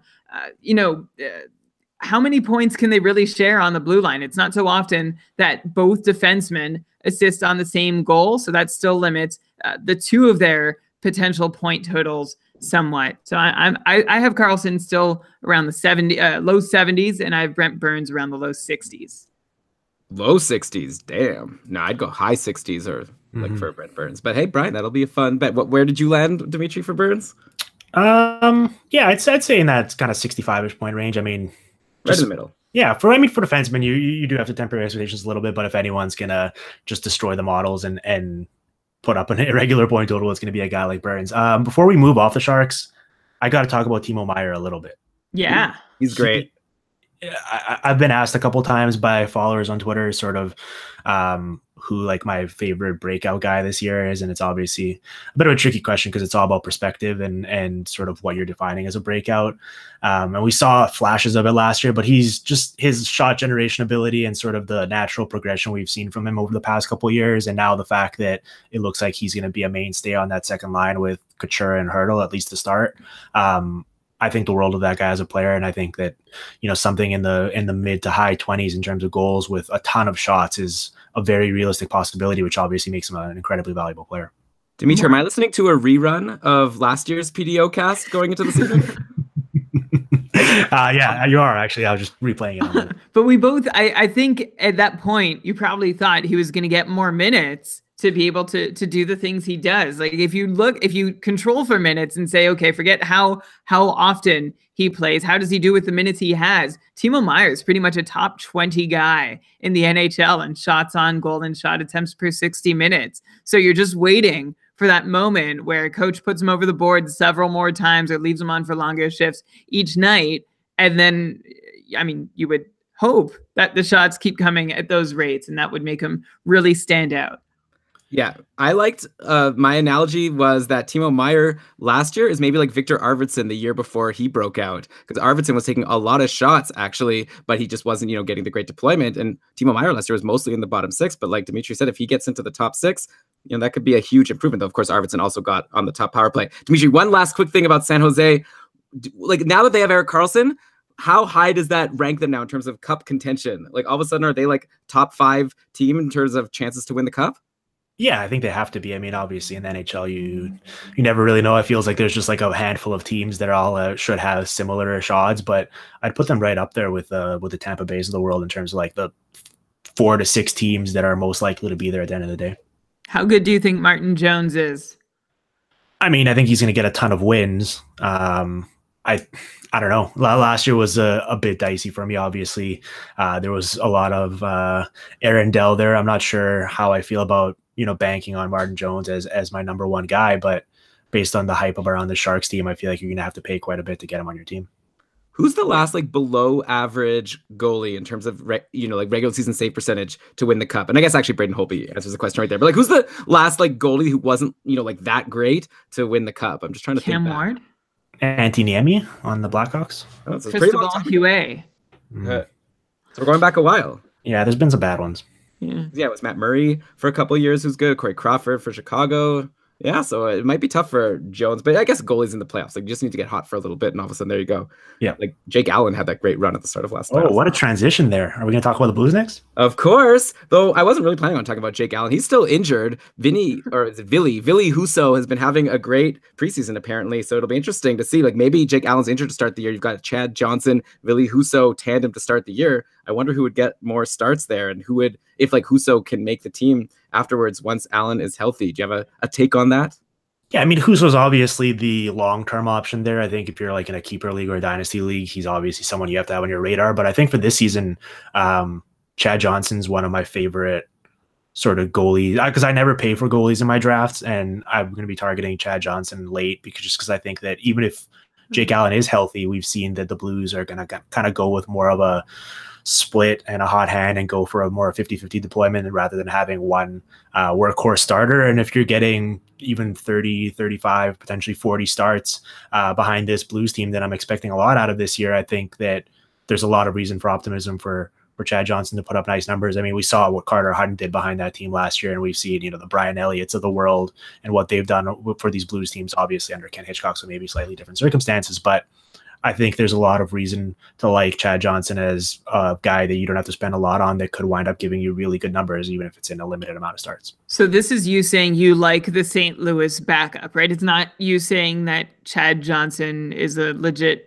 starting goalie? Yes, that's definitely more of that. Although we did see, it's tough to evaluate him because I feel like there's been a lot of like Buffalo seasons there where it's really skew things. But, you know, we saw he was good for the Calgary Flames there for a while. And obviously he was good as a backup for Boston. So I think he's more of like your prototypical NHL backup that can occasionally spot start. But on this team in this role, I think it's kind of like the perfect spot for him. Yeah. And so up front, unfortunately, Robbie Fabry's injured again. So sad. Poor guy. He's got a grade 1 groin strain. And guys, I did some research. Take a guess. Is grade 1 groin strain like the worst or like the best? It was grade 1 bad or grade 1 good? It's just after good. You graduate from a kindergarten knee injury. Grade 1's good. Yeah, so that's good. It's not like a first-degree burn. Okay, yeah. Grade 1 groin strain. Maybe he'll actually be able to play next season, which would be nice. But for now, in training camp, it looks like the lines are shaking out to be second line of Schenn, Schwartz, and Perron. I'm saving the top line because that's the more interesting one to me. Ryan O'Reilly, Vladimir Tarasenko, and Pat Maroon. Mm-hmm. Maroon's there again, and he's already scored a couple preseason goals. And here's a fun fact. Pat Maroon has played with the last 2 Hart Trophy winners during their award-winning seasons. He played with McDavid for a lot during that year, a couple years ago on the Oilers. And last year, he got traded to New Jersey. He was playing on the top power play with Taylor Hall. Will the pattern continue with Maroon having relevance, Ryan O'Reilly finally breaking 70 points, and Vladimir Tarasenko finally breaking out and winning the Hart Trophy this year?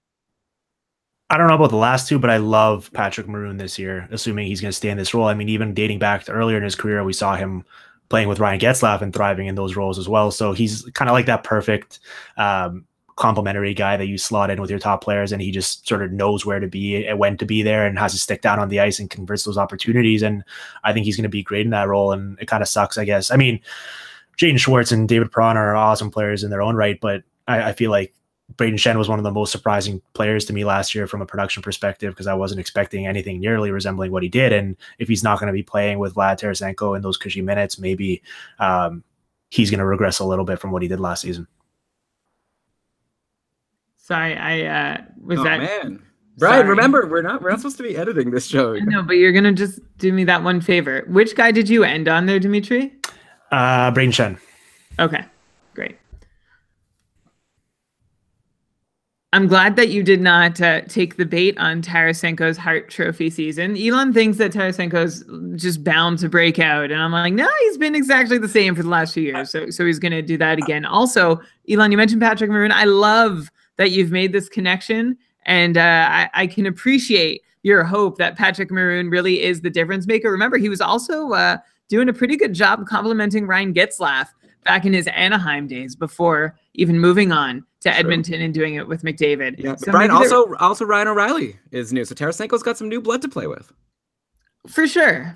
And I understand your optimism and I support it wholeheartedly. I just don't necessarily buy it.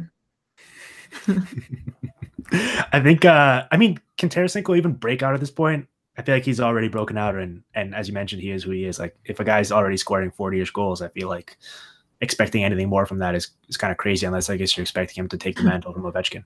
Yeah, kind of crazy. It is like you can set your clock to Vladimir Tarasenko, set your watch to Tarasenko being in the mid 70s. And last year was actually an exception when he had just 66 points. This is the age 27 season. So I'm not counting on any new tricks. Elon, I know you're so pumped about his supporting cast, but remember, Paul Stastny left. That hurts him. Yeah, but Ryan O'Reilly. Anyway, it doesn't matter. I'm not like actually. I'm just trying to say there's a chance. Obviously, I'm not going to go and bet $1,000 that Tarasenko is going to win the Hart Trophy, but I feel like it's not outside of the realm of possibility. He's been a great star for a while, but he hasn't, taken that step into superstardom, and he's not that far away from it. Like at the start of last season, he was at the top of league scoring before Jaden Schwartz got injured. So, and I know, Brian, we talked about it a lot in the Almanac. He said how, he had some high percentages and all of that. Just to say, don't forget about Tarasenko. I don't think it would be the most surprising thing in the world if all of a sudden he gets 85, 90 points, but I'm not saying it's likely. Yeah, I think you can probably frame about every single hockey projection take that way. Oh, wow. Let's get the sirens going. Yeah, no, this team's loaded. I mean, I think at the end of the day, at the end of the season, we could be looking back and saying there's 7 or 8 guys on this team that had monster fantasy seasons. I really like the Blues here. Brian doesn't like when I have fun, and so this next player, I'm going to have fun with again, and Brian will probably poo-poo me. But on Vancouver, Elias Pettersson.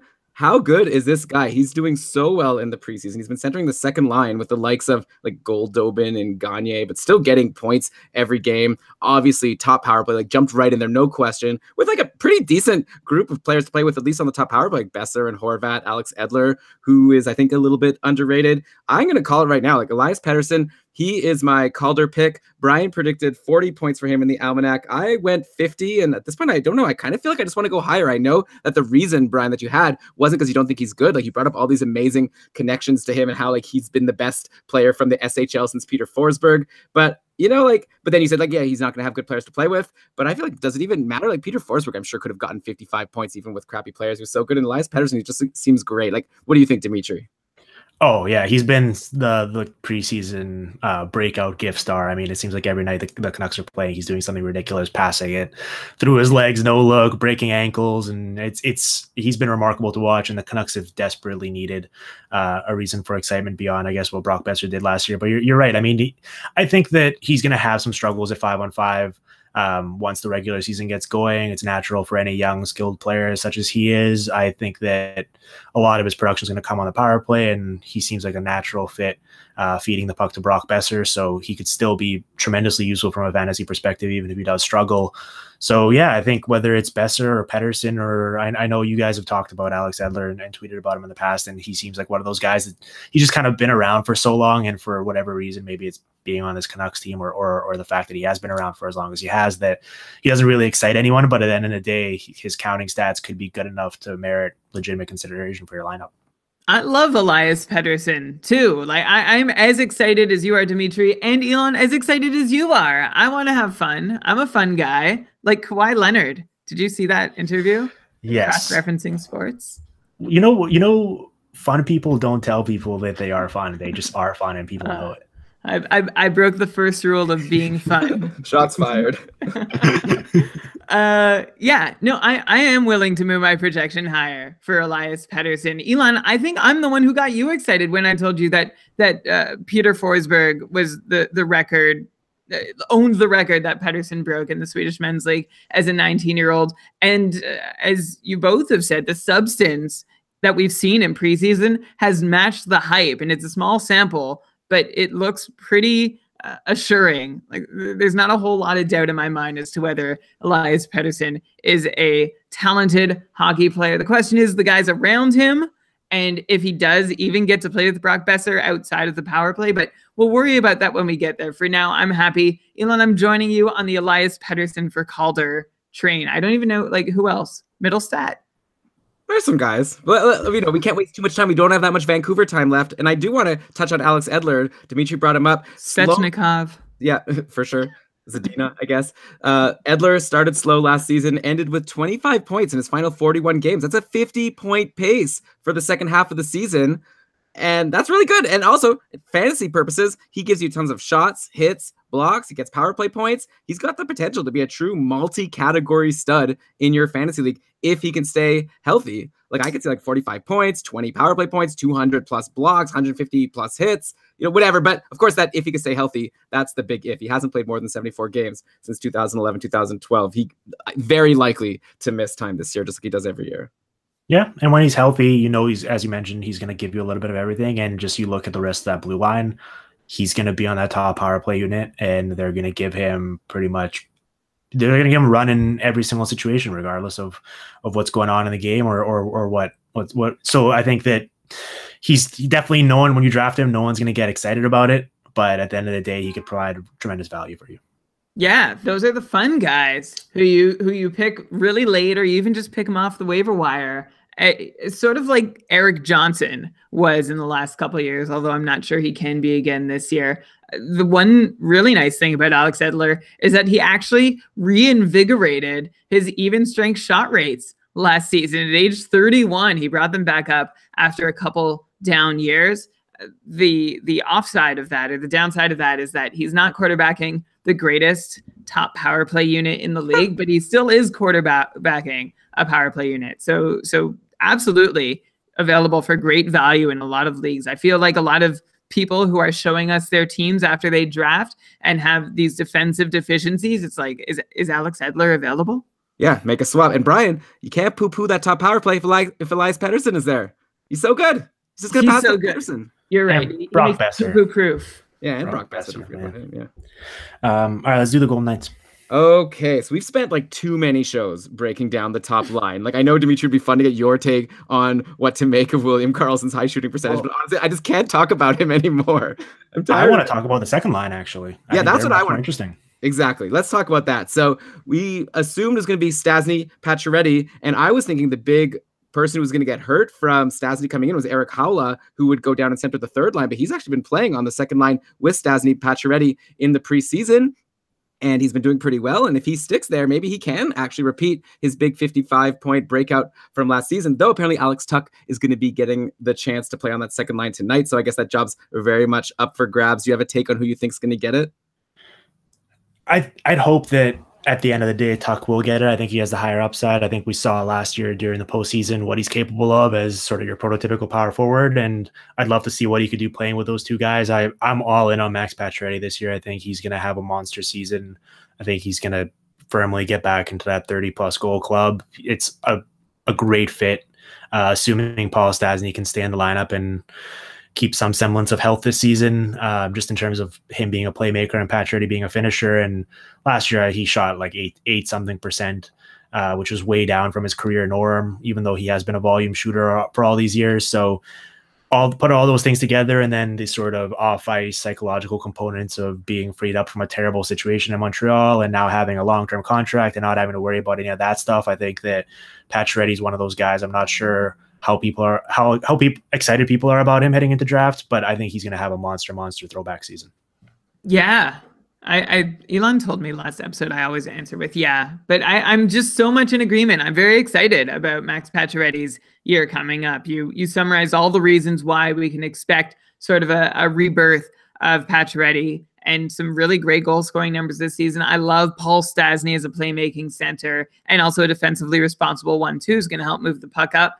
And the third piece, Eric Haula needs it to be him if he's going to have any kind of relevance this year. I've gone on enough, I think, about my hope that Alex Tuch is the guy and that he can make something of that third spot. Haula is sort of in trouble, especially if he falls off that top 6 projection, like where he was playing in the last preseason game. He scored 12 of his 26 power play. Sorry, he scored 12 power play goals on 26 power play shots last season. So beyond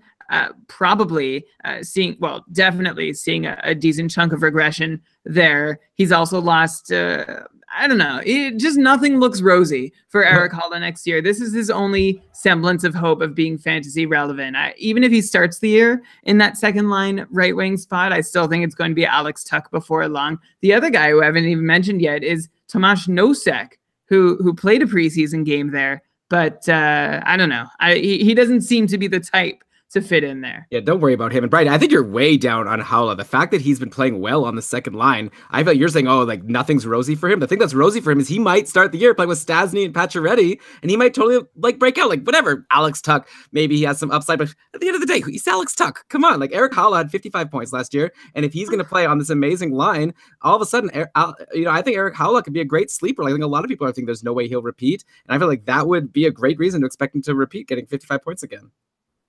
Eric Haula had 55 points last year. It was not a world-beating season, and he needed a really high shooting percentage to do it. and he needed to be on a power play unit that was well balanced, which I'm not sure is going to be the case this year in Vegas. And before that, although, you know what, it's unfair to say before that for any of these Vegas guys. If I was to guess, if we put Erik Haula and Alex Tuch in the exact same lineup spot and ran a simulation and saw who would score more points, I'm certain it would be Alex Tuch.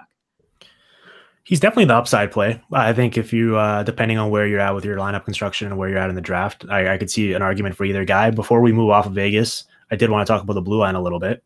Yeah, for sure. I've got it all here for you because Shea Theodore still doesn't have a contract. Yep. And if he sits out for a little bit, you got Nate Schmidt suspended for 20 games. Someone's going to get a huge opportunity. Obviously, Colin Miller seems like the obvious option based on last year's results, but maybe we shouldn't sleep on the 2017 15th overall pick, Eric Brandstrom, making the team and getting solid deployment. He's got 4 points in 4 preseason games so far before tonight. Good amount of power play time. What do you think is going to happen, Dimitri? Yeah, no, I think fire up to Eric Brandstrom. I'm very excited about him. I viewed him as more of a long-term project. I didn't think he'd be up and playing a big role this quickly, but he's looked tremendous in this preseason, and there's definitely an opportunity there. I mean, you just look at the fact that Nick Holden's in their top 4 right now and Derek Engelland's on their top pair, and I think that Brandstrom's upside and his puck moving ability is something that, especially if Theodore's not going to be around for those first 20 games with Schmidt out as well, they're going to desperately need and crave. And Brandstrom's one of the few guys they have that can do that.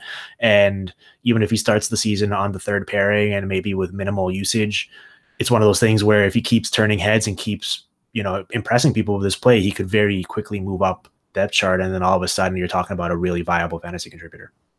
Yeah, I mean, that top power play spot is, I think, still up for grabs if Shea Theodore is out. And it's not as if Shea Theodore was such a world beater there. So maybe it's even up for grabs. Maybe I'm getting too far ahead of myself now. I'm imagining that we're done our Vegas time. Yeah, let's do the Jets and finish up this Western Conference component of this podcast.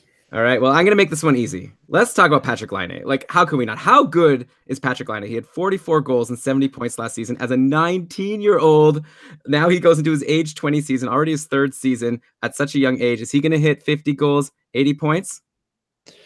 Well, here's the frightening thing about him. I was reading Elliot Friedman's 31 Thoughts either last week or the week before, and he had a note in there about how what Laine was focusing on this season was working on his conditioning so that he can actually start playing more minutes, because he was putting up all those crazy goal totals and point totals, but his actual usage wasn't even that high, and part of it has to do with the fact that the Jets kind of have this evenly spread out attack and a lot of different players to play, so they can't necessarily just load up on the one line. But if Laine is going to get even more usage, I think any goal total seems plausible, because even though his, the counterpoint would be, his shooting percentage is unsustainable, it's too high. We've sort of seen at this point that he might just be one of those guys, kind of like the prime Ilya Kovalchuk, prime Steven Stamkos, that makes us recalibrate our shooting percentage expectations, because in the high teens and potentially approaching 20, even with his shot volume, is plausible just based on how good that shot is.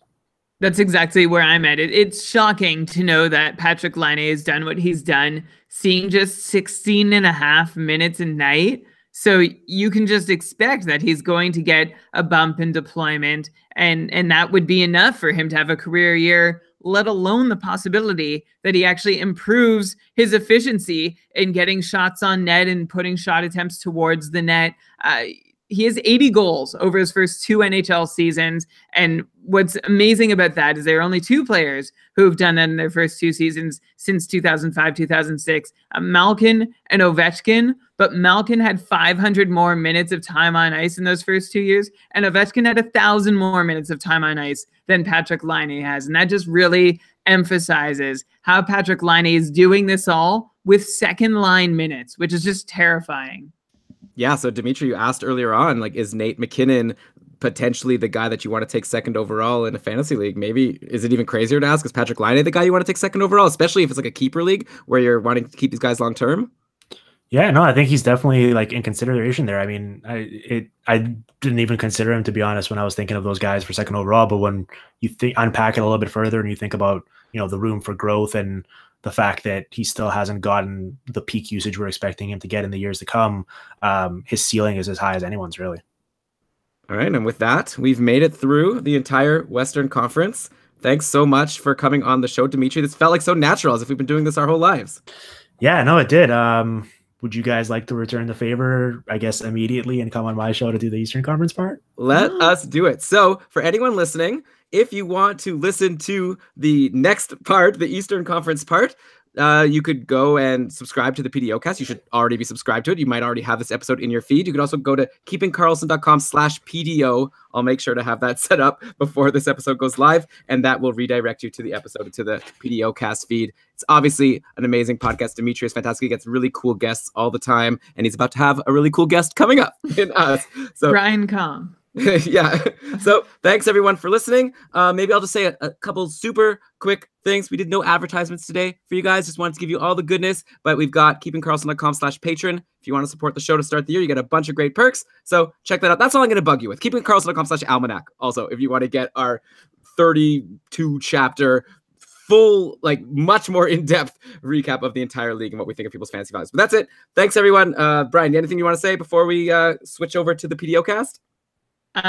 Well, I just want to give everyone a heads up that because of all the time we went over on certain teams, we will not have any time to talk about the Ottawa Senators. Okay, that's fair. All right, bye everyone. Thanks, Dimitri. Okay. So. I guess I should credit. What do you want to do? I'll roll the credits. Okay, do it. Oh yeah. Oh wait. So yeah. Sorry. Let me say. Okay, actually, yeah, you're right. This is the end of an actual show, so let's cue the outro music, and Brian, read us the credits. All right, this episode of the Keeping Karlsson Hockey Podcast was researched with help from Dauber Hockey Frozen Pool. Nope. All right, this episode of the Keeping Karlsson Hockey Podcast was presented by Dauber Hockey and supported by our patrons. It was researched with help from Dauber Hockey Frozen Pool, Dauber Prospects, Corsica, Natural Stat Trick, Charting Hockey, Hockey Reference, Hockey Viz, Hockey Database, Elite Prospects, Roto World, Fantrax, and Yahoo. All right, great job as always, Brian. Great job, Dimitri. We'll catch you all with another episode of Keeping Karlsson next week, and check out keepingkarlsson.com/PDO for another jam-packed episode about the Eastern Conference. Bye. Speak to you very soon. Okay. Awesome. Yeah, we did a lot better there as we got going on in terms of actually keeping it tight and doing 4 minutes a team. I think the first couple were like legitimately like 7 or 8 minutes a pop. Yeah, well, I mean, when you're talking about Anaheim and Arizona, how can you not? It's true. It's too exciting. Maybe do you mind if I just take a quick second to refill my water bottle? Absolutely. Yeah, I was gonna say let's take like 4 minutes. Okay, so one team's worth of breaks. Yes, and then Dimitri, yes. I guess like for this next one, you could be more like the host. Maybe you could like introduce the team and then Yes. over to me to bring up stuff. Awesome. Okay, cool. Okay. See you in 4. Yes. Bye. Brian, doing good? I'm here. Yeah. You're killing it. This is your best episode. Except I think that you're like poo-pooing Eric Howlett too much. I wanted to tell people to grab him out of free agency if he's going to be. No, don't. I'm thinking of it. I'm thinking of grabbing him myself. If he's playing with Pacioretty and Stasi. But he's not. We don't know that he is. He's been doing it so far. What do you think about Gritty? Oh, I don't know. It's kind of funny. Okay, I actually just need to refill my water. I don't want to make us go late. Talk to you soon. But bring it up when we get to the Philly chapter. Okay. Or section.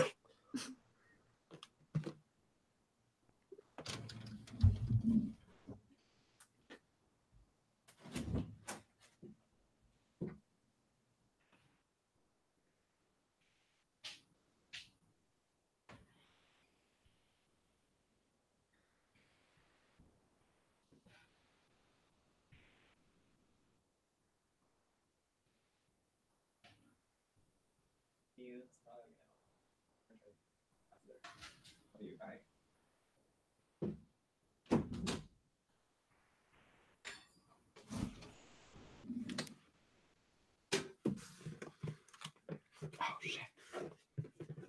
Sorry guys. Okay, I'm here.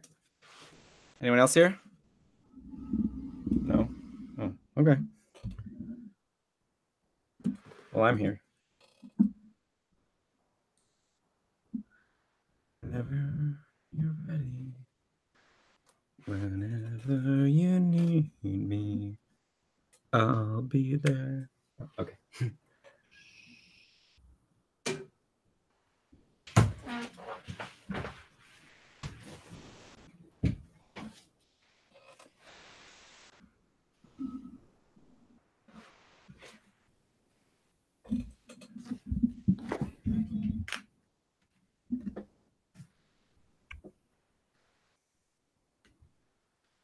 Anyone there?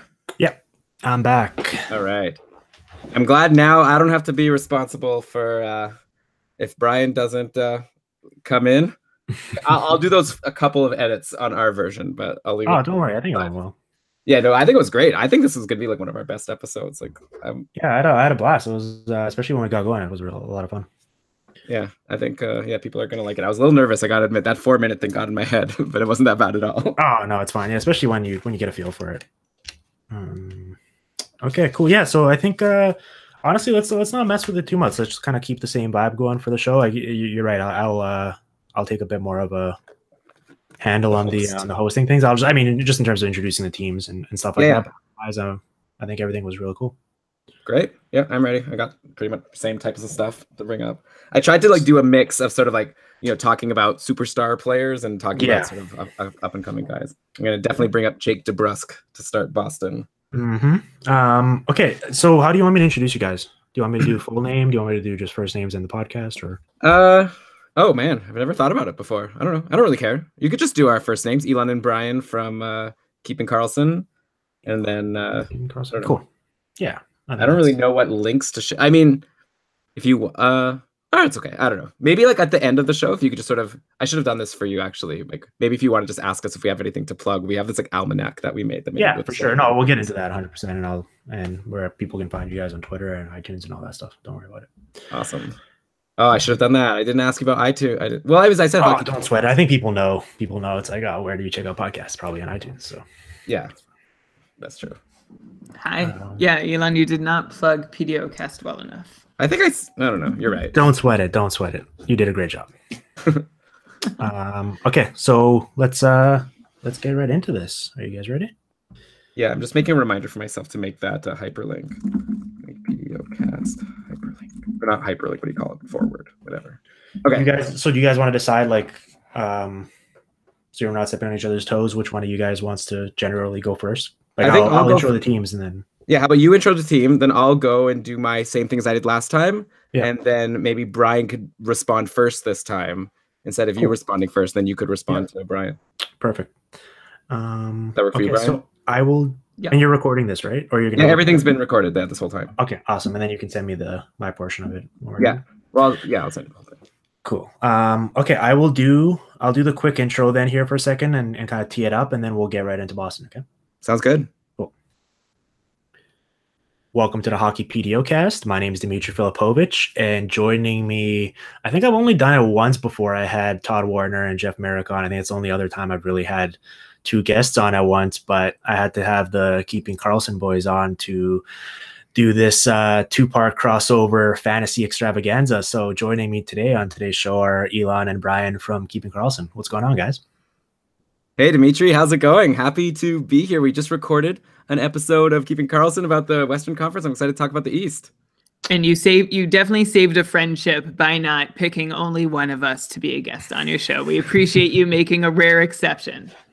Yeah, I was thinking of making you guys either flip a coin or fight to the death or however people make big decisions in their lives. But ultimately, I figured it was easier just to get both of you on. So for those of you that haven't listened to part one, where we talked about the Western Conference, obviously go do so. But in case we need a kind of a bit of refresher for some people, what we're going to do here is we're going to bounce around the Eastern Conference this time. And we're going to try to do 4 minutes per team. When we were doing the Western part, we struggled to, at least at the beginning, stick to those time constraints, but feel like we got better as we were going along. So we're going to try to do that here and cover all 16 teams and hopefully get out of here in about an hour or so. So let's get right into it with the Boston Bruins. Do you want to tee us up for that?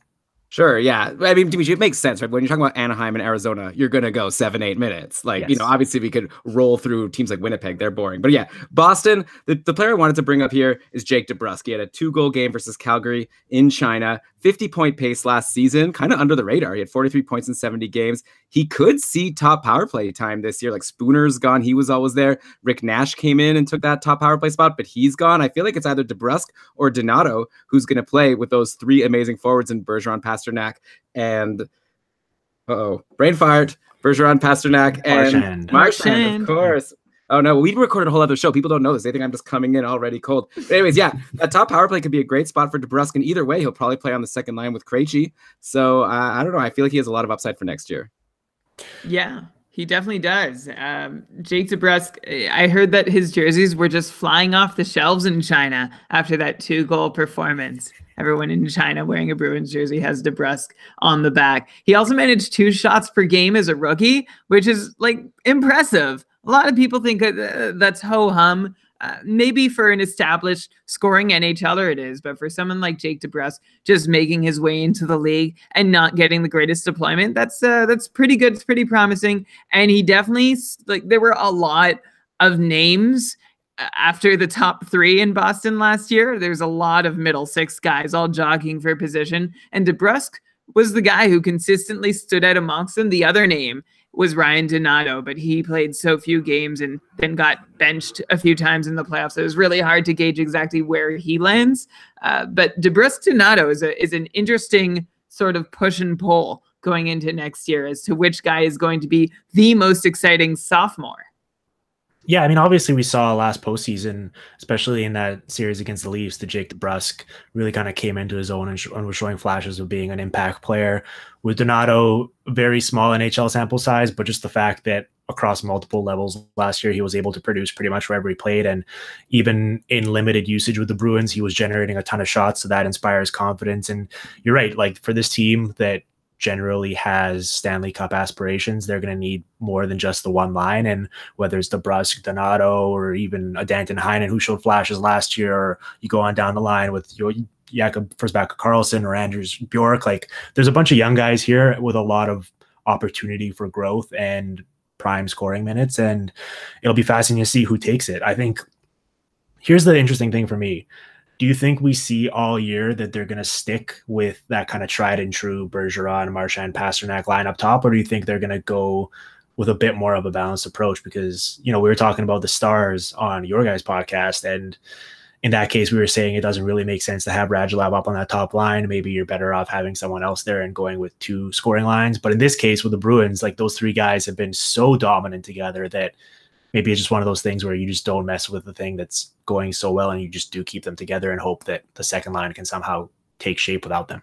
They did try to mess with it last year, but it didn't last long, which I feel that might be instructive into thinking whether they have an appetite for it again. Remember at the start of last year, Elon, it was Anders Bjork, right? For what was it, 10, 12? Did they make it 20 games? It wasn't that long. Yeah, it was Pasternak who got bumped to the second line. I feel like the second line on Boston, though, looks a lot better than what it would have been on Dallas if they kept Radulov on line 1. Like Krejci and DeBrusk, who I think is really good, and you know, Donato or Heinen, I feel like that's a pretty good second line. And don't forget there's David Backes there who could play on a third line. So I feel like they're a little bit deeper than the Dallas Stars, but it's not outside of the realm of possibility for sure. But that top line, like you said, Dimitri, they're so good. And I'd also love to get your take. I don't know how much time we have left on Boston, but Brian mentioned on our show a couple of times that he's a little bit concerned about Tuukka Rask maybe being able to hold on to that starting job or getting all the games that he usually gets, with Jaroslav Halak coming in, who's a really good goalie and maybe even potentially almost a better goalie than Tuukka Rask at this point.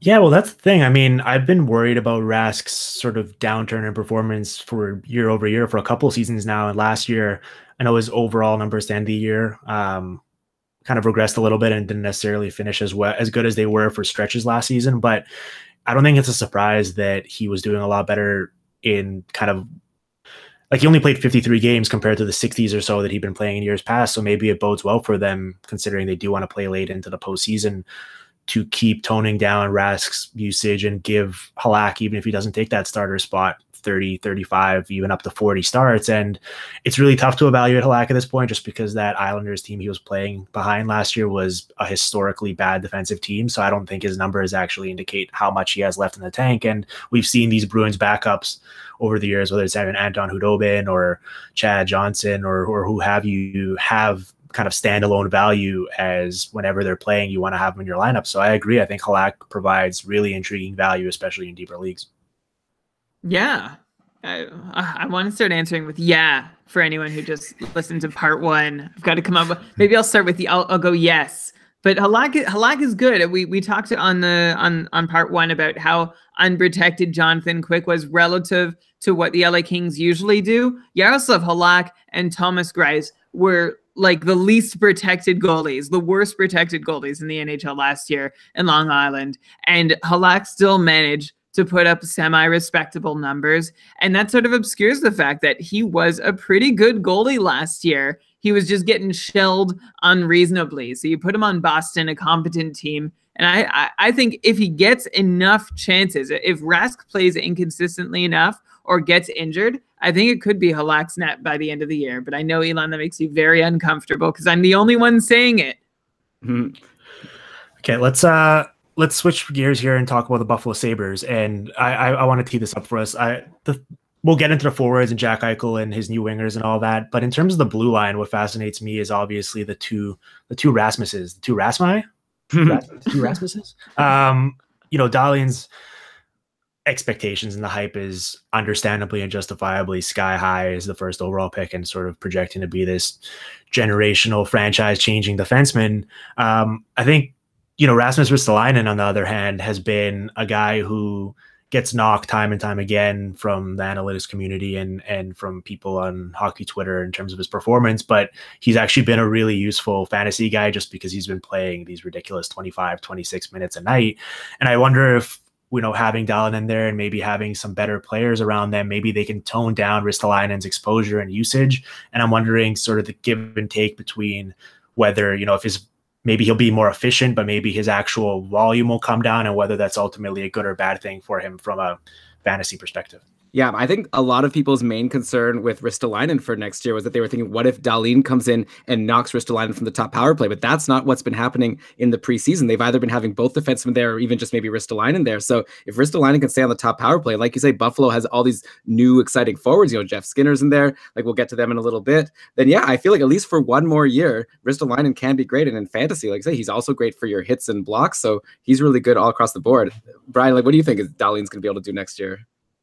I think Dahlin will be able to make his way, or at least get a couple auditions onto that top power play. But I don't necessarily think that means awful news for Ristolainen. Ristolainen's still going to need to be leaned upon enough at even strength that he still should have opportunity to gather those peripherals like hits and blocks that he's used to getting, get a couple shots in there. And I still don't know that Dahlin appearing on the top power play necessarily means that Ristolainen has to leave. They can both work that power play just because Buffalo isn't terribly deep at forward. So it wouldn't be the worst situation for them if they run 3 forwards, 2 defensemen just because of the personnel available to them. Yeah, they could go San Jose, have like Karlsson and Brent Burns. Then you could have Dahlin and Ristolainen. Yeah, pretty comparable players, I'd say. Running right? Both units. Yeah, lots of Karlsson Dahlin comparisons. Yeah, no, I think Dahlin is going to be a special player. I wonder, we haven't really seen.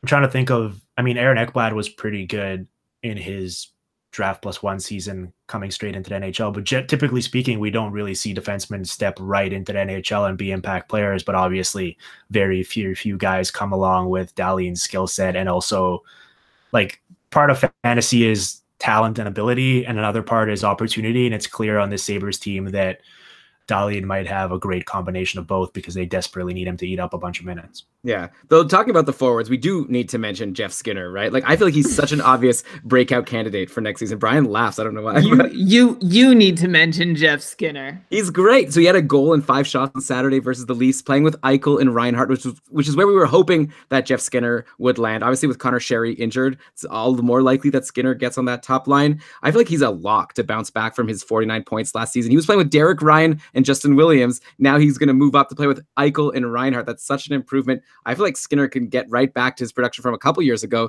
when he was in the high 30s for goals. And, I think it was almost 70 points, like 65 plus points. Yeah. No, I'll jump in there and take this. I think Skinner is, he's going to be great. I think the more impactful thing from a fantasy perspective here is just the fact that I'm really excited to see what Jack Eichel is going to be capable of with real NHL wingers who can actually take advantage of some of the opportunities he creates. And on your show, we were talking about potential, McDavid's obviously the #1 guy in fantasy. And then after that, we've got the Laine's and the McKinnons and Kucherov and so on and so forth. And I think Eichel's ability, should have him in that conversation if he actually is able to have guys who convert all the plays he creates with his speed and his puck carrying ability. So yeah, I'm very excited for him, and I'm curious to see how quickly those guys are going to mesh and what it's going to lead to from a fantasy perspective. Hopefully they'll mesh very well. Jeff Skinner has not always been a high efficiency converter. He's sort of been up and down over the course of his career. He was sort of, it's funny because he is not entirely different from Evander Kane, right? Came out with a huge rookie season, 31 goals, tons of shots, and then has just sort of been wildly inconsistent, although his highs have been a little higher than Evander Kane's, and he doesn't throw hits quite as often. But he's been a low percentage converter for several years of his career. It looks like at least in 2 of the last 3 years, Skinner has had a shooting percentage above 10%. So hopefully he's more or less bucked that trend. And one really exciting thing about Skinner's season for both Skinner and Eichel is his presence on the power play. Did you know that in each of the last 4 seasons, Jeff Skinner has never seen more than a 47% share of his team's power play minutes and as low as 37% share? So I don't imagine Buffalo is going to play Jeff Skinner as scarcely on the power play as Carolina chose to for whatever reason. Skinner seems like a guy with the shot that it's funny because I think of him as a guy who can shoot, but his shooting percentage doesn't really bear that out. But in any case, the power play is a great place for someone to convert at a higher rate than they're used to.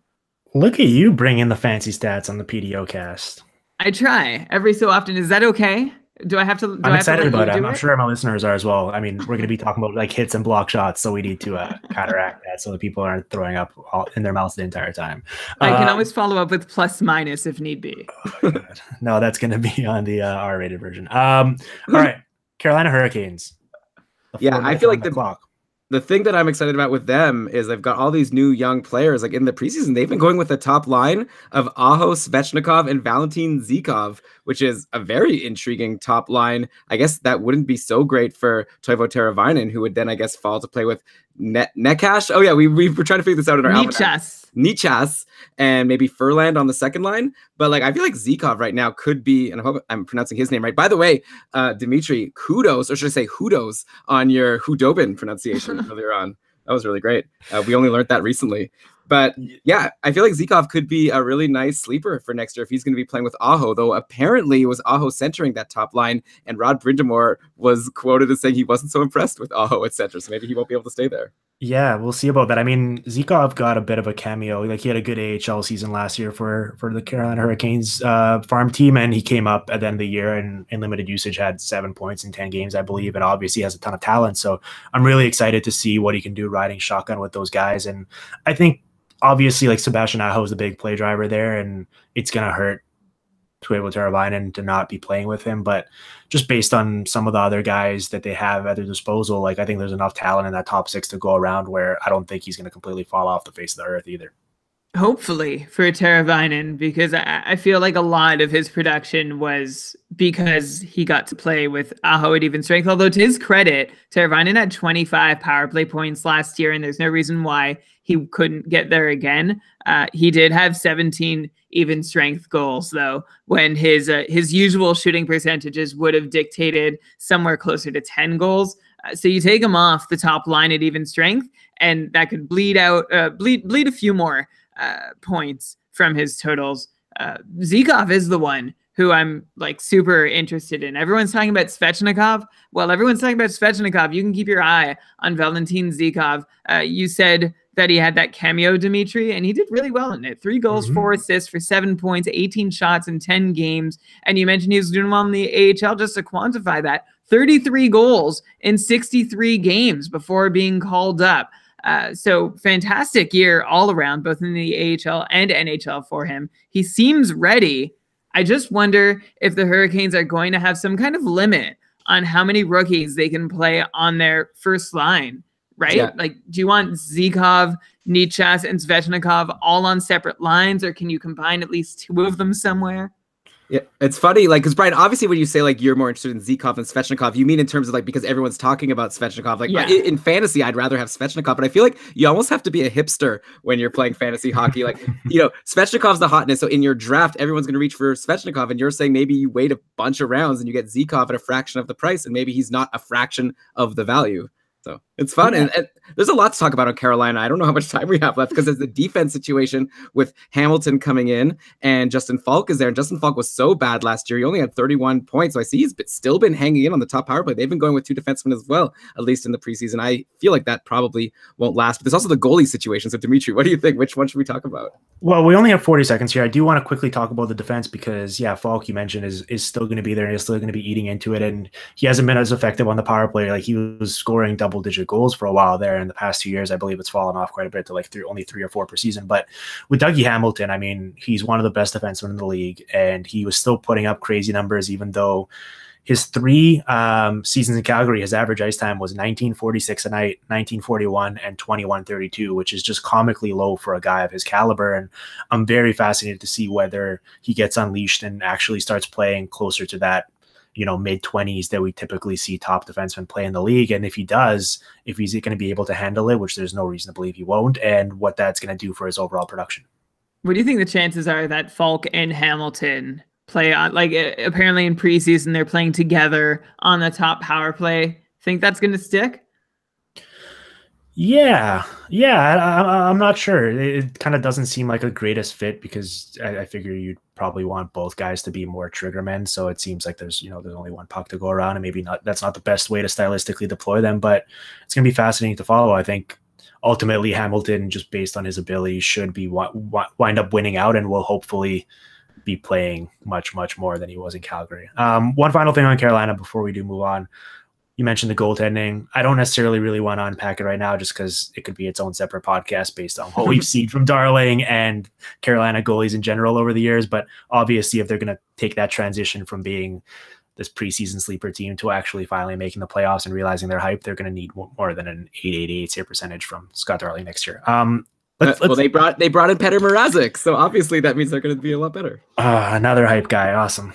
Just what Carolina needed. Okay, let's get to Columbus here, who, I was talking up the Blues as being one of my favorite fantasy teams with all the different personnel they have in the league. I think like their Eastern Conference mirror image team for me is Columbus. They have so many guys that I feel like we could talk about in this segment.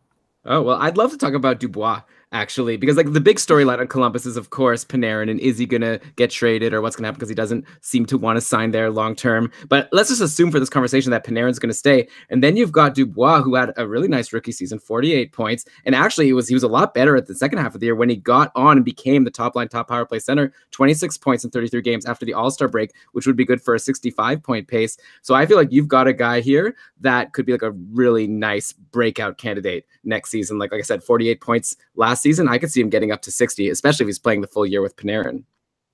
Yeah, he's a super exciting player.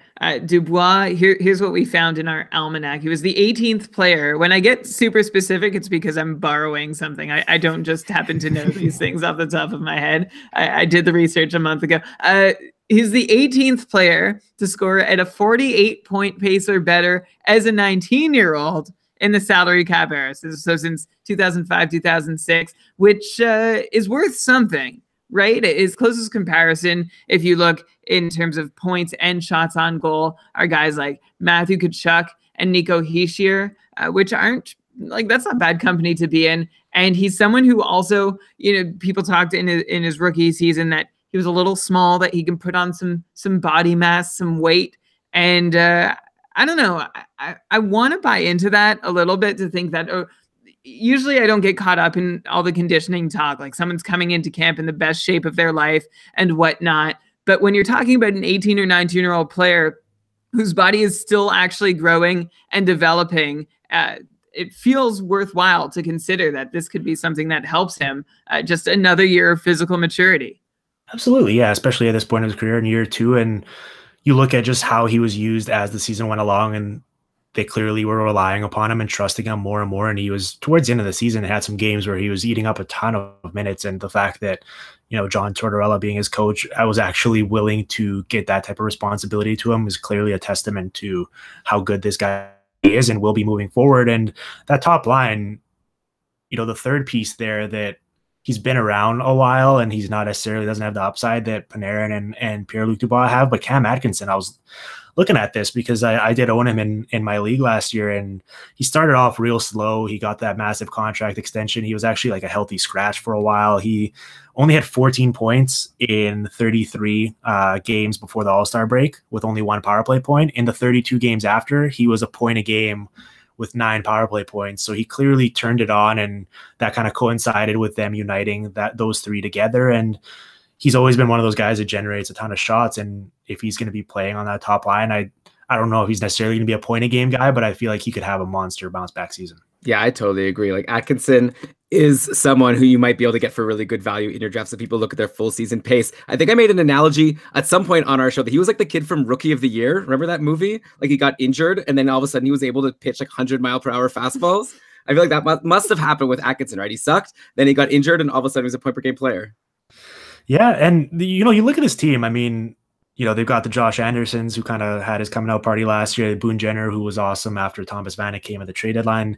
Sonny Milano, who has a bunch of pedigree and upside. Like, they just have so many interchangeable moving parts who could potentially have big seasons. And the other combination I'm looking at, and I don't know what you guys think about it, is Alex Wemberg, who for the most part was very disappointing last year. It looks like he's going to be playing with Oliver Bjorkstrand, who has been a personal favorite of mine for a long time. And just sort of that combination of Wemberg's passing with Bjorkstrand's finishing ability seems like on paper like a match made in heaven. And I wonder if those two guys are going to click and both have really big seasons. That's exactly what I've been thinking going into this season. And it's enough promise between Wennberg and Bjorkstrand to make me want to give Wennberg a second chance. He was awful last year, right? He had a 43-point pace. If you took his point totals, he had 35 points in 66 games, put it over 82 games, 43 points. Terrible. He's not a big goal scorer, so you're never going to get that. He's not a big shot taker either. But if he can set up someone who can finish, and we know he can set up, I just want to find out if Oliver Bjorkstrand can finish. And he is someone who I've been hopeful can. He doesn't seem to have gotten at least the Tortorella seal of approval quite as quickly as Pierre-Luc Dubois managed to. Yeah, no, hopefully it'll come this year. I mean, he obviously has the talent and his track record over the years at lower levels indicates that he's capable. One final thing before we do get to the Red Wings, and this is kind of like a random long shot thing that might not have a massive fantasy implication, but I'm very curious to see how they handle their goaltending situation this year and what we see from Joonas Korpisalo. He only played 18 games last year, I believe, and Bobrovsky's an impending free agent, and they have this guy, Elvis Merzlikins, who has been lighting it up overseas and winning all sorts of awards, probably coming over next year. So this kind of feels like a potential crossroad season or make or break season for Korpisalo, who has kind of been in that conversation with the UC Saroses of the world as the next big thing in the goaltending community.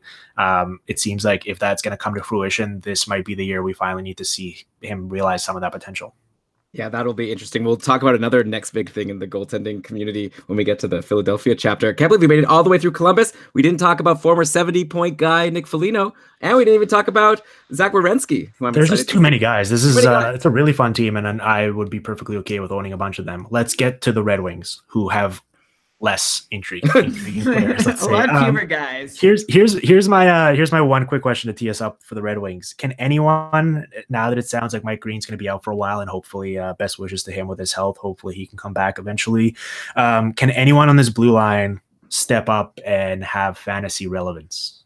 It's like hard to imagine who it would be, right? Like Trevor Daley, Nicholas Kronwall, but it's like not the 90s. So there's this guy Dennis Cholowski, who's getting the reps. Come back? I feel like he'd like instantly be their number one defenseman. he might be able to, honestly. It's a really sad group. The Red Wings are barely equipped with Mike Green on their roster. They are very ill-equipped if Mike Green isn't there. But this Cholowski guy, he's the first round pick back in 2016, taken 20th overall, left-handed defenseman, and he ran the power play for Prince George and Portland of the WHL last season, finishing with 14 goals, 52 assists for 66 points in 69 games, which is pretty nice. I think the plan was for Cholowski to try, I assume anyway, that he was going to get to quarterback the Red Wings AHL power play, this being his first pro season.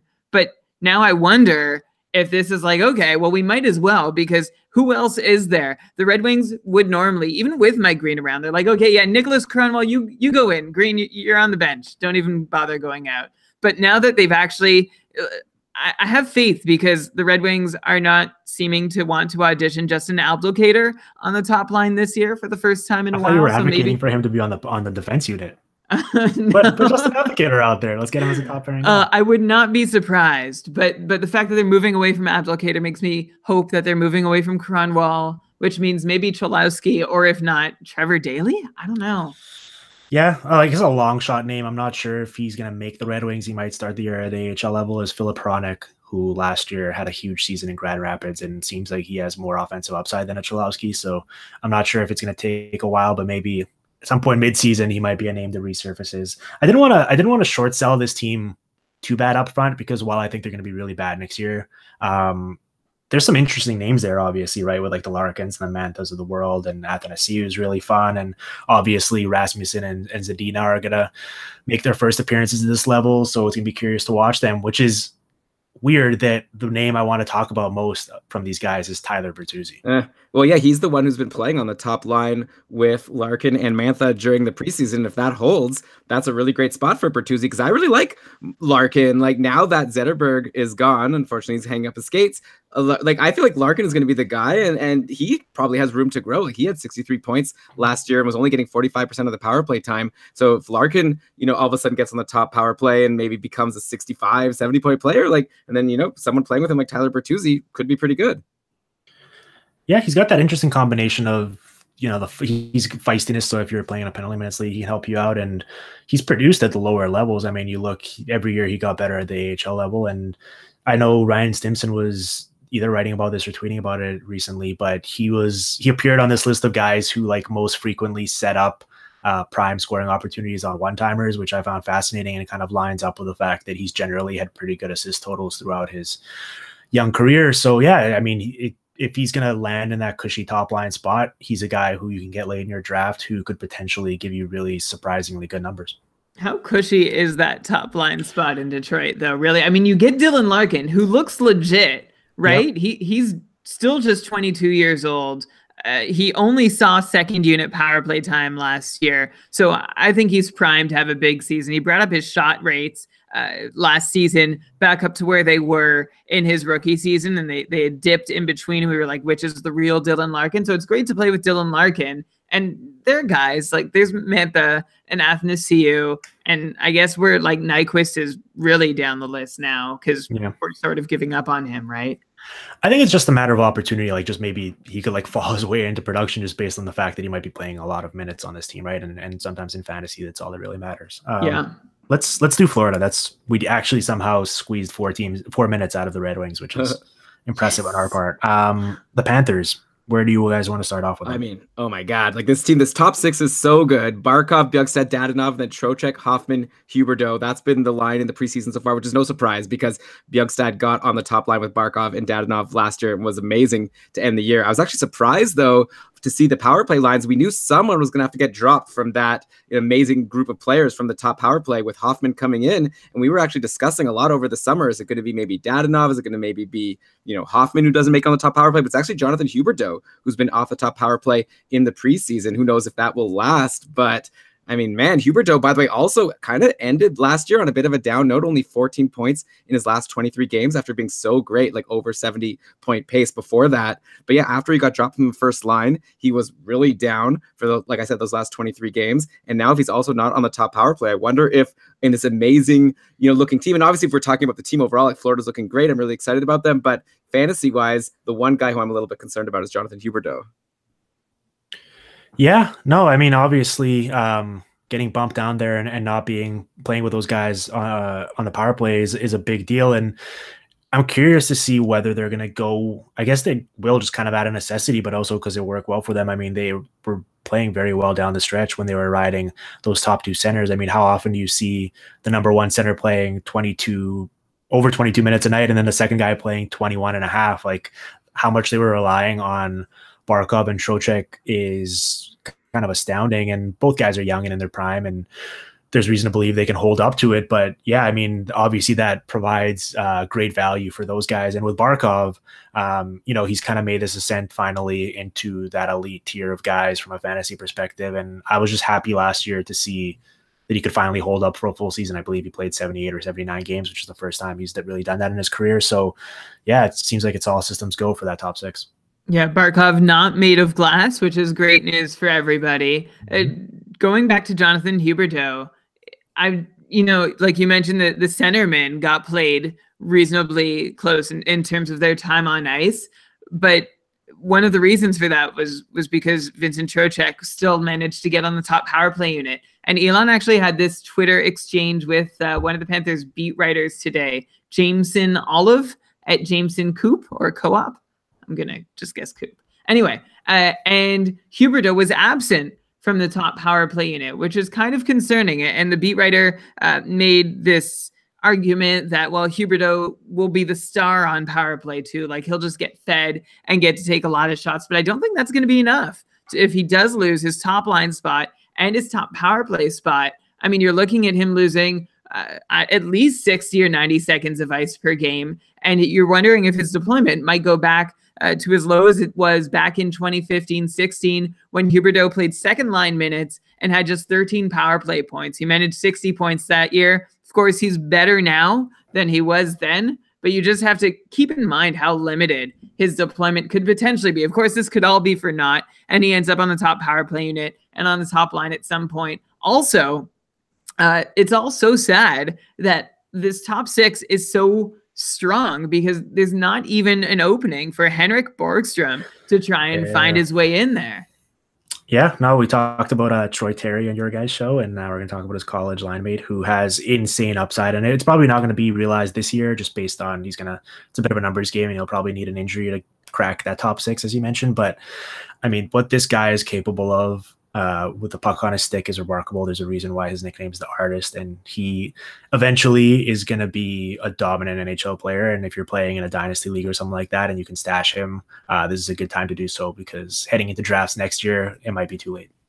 Yeah, and also, can I just point out quickly how good Evgeny Dadonov is? Like, he had 65 points in 74 games last year. That's a 72-point pace. And he was kind of like, he got injured, and then when he came back, he wasn't getting on the top line, top power play right away, and he had a slow stretch, so he could have even been better if he was healthy the whole year. Like, I'm really excited to see what Dadonov could do next year. I could see him being a 75-point guy for sure. Just to step away from fantasy for a second. Oh, sorry, Dimitri, did you want to respond to that? No, well, while we're on Dadonov, I mean, we should move on from the Panthers soon, but I did want to say, like, I have this funny anecdote from last year where I play in this one keeper league, and at the first week of the season, we run our waivers, and I decided I was going to spend a lot of money on an impact player, and I couldn't decide between Dadonov and Shipachyov, and I went with Shipachyov. Oh, no. It did not work out for me. Oh, no. That whole, I want the whole story on that someday. That was such a bizarre chapter. Like, and it was only made more bizarre by the fact that Vegas did not need him, which is ridiculous. Yeah. I wonder how much, like, if they could have been better with him, or if he really was getting in the way. One day that story will come out. So in Florida, the top six, like, we're just drooling over it. But then you look at the bottom six, you look at the defense, you look at the goaltending, and is the top six going to be enough to compensate for all of that and make them a playoff team, or at least a bubble team? Well, I mean, they're clearly the fourth best team in their own divisions, so they're already competing for one of the two wildcard spots. And with how good the Metro is, like, it's going to be pretty tough for them to squeeze in. I think they're going to need a healthier Roberto Luongo season, and they're going to need some of these other depth guys to step up. But I mean, we saw last year, like, that top six almost carried them into the playoffs with a really strong second half. So I think they're definitely in consideration for that. Yeah, I think it's a lot has to do with if Roberto Luongo could stay healthy. I don't know if James Reimer could do it. Yeah. But yeah, I guess we got to move on to our next team, right? Yeah, let's do the Montreal Canadiens, who here's, like, if we're taking a big picture view of a team like this, and I'm trying to think of, like, a narrative that ties it all together.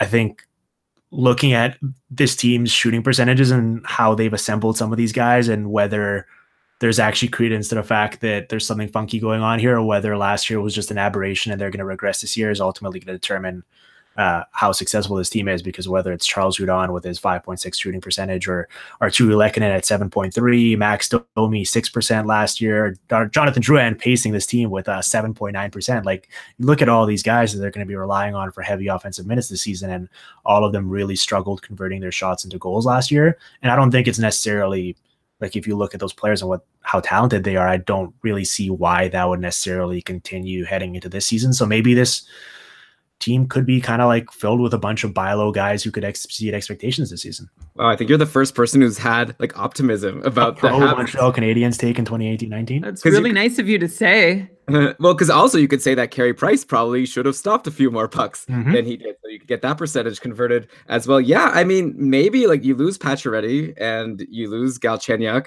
you get Max Domi, who now we're not even gonna be able to see what he could do in the preseason, because I don't know what he was thinking, getting suspended for punching Aaron Ekblad for no reason. But yeah, I mean, there are some interesting players. We had Brandon Gallagher have a bit of a breakout last year. It'll be cool to see what he can do. It looks like he's been playing with Thomas Tatar, who came back from Pacioretty trade, and Dano playing on a line together. And like, that's not so bad, actually. Like, you're thinking of Joel Armia. Oh, Army has been playing on the top line with Domi and Drouin, or at least he was supposed to. So he could also be kind of decent. Like, I feel like there's some value there. I don't know. Like, what do you think of Joel Armia? Like, he was nothing on Winnipeg before, but he was only playing like 12 minutes and a half per game. So you couldn't really tell how good he is, I think. Yeah, he was an interesting prospect coming up with the Jets. I mean, this is just like, or I guess even with Buffalo back in the day, because he was in the Evander Kane trade. But yeah, it's like this team just has a bunch of guys who are potential bounce back candidates, and I'm sure not all of them will. But for a team that is expected and projected to be as bad as they are, and last year they struggled so mightily to score goals, like, they have a sneaky amount of guys that I at least want to keep an eye on this season, I guess, which is something. Yeah. I don't know. I'm trying to think of something to say about Montreal that's not just despondent. Let's talk about Carey Price. Jeff Petrie, he's going to be good until Shea Weber comes back, and even then he'll still be good. Yeah. And Karl Alzner, he's okay, but Brian, I know not you worth his contract. You wrote something down about Armia. Why don't you say this thing about how he was a piece of the Evander Kane deal? Because Dimitri already said it. Yeah. And I remember when he came over from Buffalo, he was sort of he felt like a throw-in. And there was a lot of commentary going around. Well, you know, he's sort of being framed as a throw-in, but there still is some offensive upside there. And I'm not sure there actually is. I mean, anyone on the top line, you play anyone for enough minutes, if they're capable of making an NHL team and earning that top line spot, you know, they'll be okay. Yeah, I'd also be more optimistic if Shea Weber wasn't injured. Like, you really don't have a defenseman there who can really drive offense. Like, I guess Jeff Petrie had a really good second half of the year when he took over as the main guy. Do we even think Weber's going to come back? Like, I feel like with the Habs, you know, that whole Carey Price thing where he was just injured, and Weber last year, like, you never know if just like, is he actually like alive? Like, I'd love to know if he's going to come back next year or not. Yeah, it's a weird imbalance of this team where it seems like they're rebuilding, especially with their forward group, and then they have so much money tied up in Price and Weber and Karl Alzner and Jeff Petrie. It's like, there doesn't really seem to be much of a plan, which I guess doesn't really have anything to do with today's show about fantasy, but just big picture. It's a very, very confusing assortment of talent. And I was dragging that on because we are officially at 4 minutes now. We can move on, thankfully. All right. Oh, well, quickly, let me take 10 more seconds. Carey Price, let's say even the Canadians were an average team. Does Carey Price have an average season? Where should the bar be set? I've had a really hard time figuring this out. I still like to think that he can still be at least an average NHL goalie, but that feels both like equally possible that I'm shortchanging him and that I'm overestimating him. I have no idea. I mean, we're only a year removed. Like, so, okay, in 2015-16, he only played the 12 games and he was ridiculously good in them. I'm not sure what that tells us, but then it's only like a year removed from him having a .923 save percentage in 62 games in 2016-17. And I don't know, like last year he was so bad, but I feel like a lot of it was, I mean, the entire team was a mess and all of their performance was, but I feel like it was a lot health related, and I'm not sure what he's at heading into this season. But if he had a similar season to what he had in 2016-17, I wouldn't be surprised by any means. So like, I feel like I'm fairly optimistic about him heading into this year. Yeah, I guess like I'll just say quickly, and then you, Elon, the upside is definitely there. And of course it's going to be really hard to see on this Montreal team. Elon, what were you going to say? No, I was just gonna say, like, the thing is, you don't know with goalies, like a health concern can really affect you. Like, if you're not at 100%, like you look at a guy like Corey Schneider, who was an always above 920 save percentage goalie year in, year out, like so reliable. Then he seemed to start running into some injury trouble, and now he could barely even get above 910. And so I don't know, like hopefully Carey Price is fine and he'll be able to get back to his like 920 plus save percentages, but it's not a guarantee. I have no idea what just happened in the past 4 minutes. I feel like I lost my mind and I went all in on the Montreal Canadiens, and now I feel like we should end the show. I've lost all credibility. Okay, the New Jersey Devils. So okay. Here's what I want to mention with this team, because I feel like the natural inclination is to go, Taylor Hall and everyone else, but I kind of want to spend all 4 minutes talking about Nico Hischier.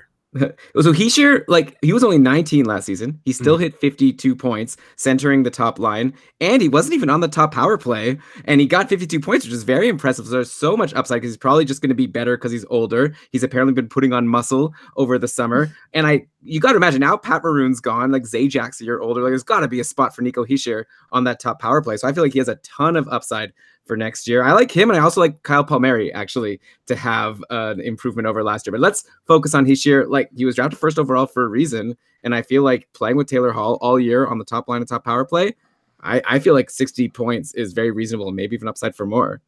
But you look at, I wonder like what people think of his rookie season in terms of like, did they view it as a success, or because like I feel like sneaky, he was amazing. I mean, he was 32nd in the league in 5-on-5 points, ahead of guys like Blake Wheeler, Phil Kessel, Vlad Tarasenko. He was tied for 16th in 5-on-5 primary points with guys like Eric Stahl and Leon Draisaitl and Sean Couturier. And obviously, he wasn't even playing heavy minutes. So if you prorate that on a per minute basis, he jumps up even more. Like, he was so effective. And you're right, if he all of a sudden gets some of those power play opportunities and he keeps playing with Taylor Hall on the top line, like, the sky's the limit for this guy. I feel like it wouldn't necessarily even be surprising based on how good he was already as a rookie, but I feel like people might get caught off guard a little bit by his insane point totals if he start getting some of those easier opportunities.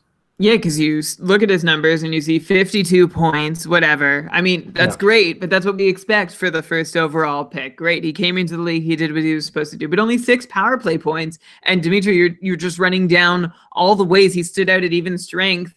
Here's another way to slice it. Only 3 19-year-old rookies have scored 19 5-on-5 goals since 05-06. And those 3 are Dylan Larkin, Sean Monahan, and Nico Hischier. But what separates Hischier from those other 2 is that he wasn't even close to going Cy Young. Like, Sean Monahan only had 12 assists. Dylan Larkin had 22 assists, but Hischier had 32 assists.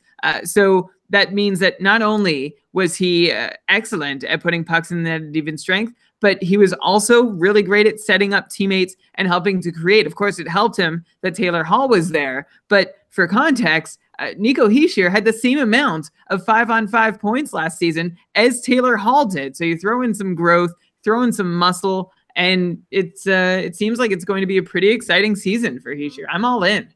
But Dimitri, I'd love to spend a little bit of time talking about Palmieri, if you don't mind. I feel like he's a little bit really pushing this agenda. Were you hired as Kyle Palmieri's agent this offseason? All right, listen to this. Just like you said about Cam Atkinson, like I feel like Palmieri had a similar season. He had 44 points in 62 games overall, which is a 58-point pace, which would, by the way, would have been a career high. But if you break it down, he had 7 points in his first 7 games. He was amazing. Then he had a foot injury, and he returned from it, and he was clearly not at 100%. He ended up missing more time after they realized he wasn't really ready. Then by the end of January, he found his game again, and like he ended the season with 28 points in his final 33 games for a 70-point pace, playing with Hischier and Taylor Hall. So I feel like just like Hischier has room to grow, I feel like so does Palmieri. If he could play a full healthy season with those 2 guys, I think he could be 60 plus for sure, maybe hit 65.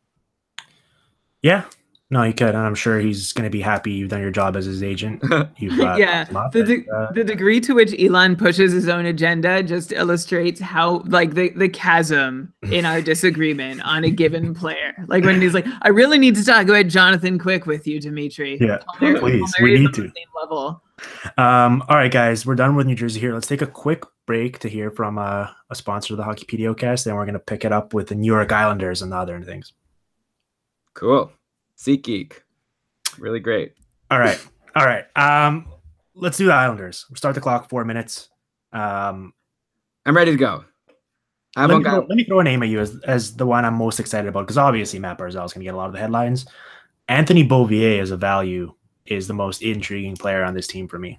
Yeah, that's who I had also to bring up. We're on the same wavelength, Dimitri. Like, he's been playing with Barzal at like during the preseason so far. Bailey was with them on Saturday for the win over the Rangers, and Beauvillier had 2 goals.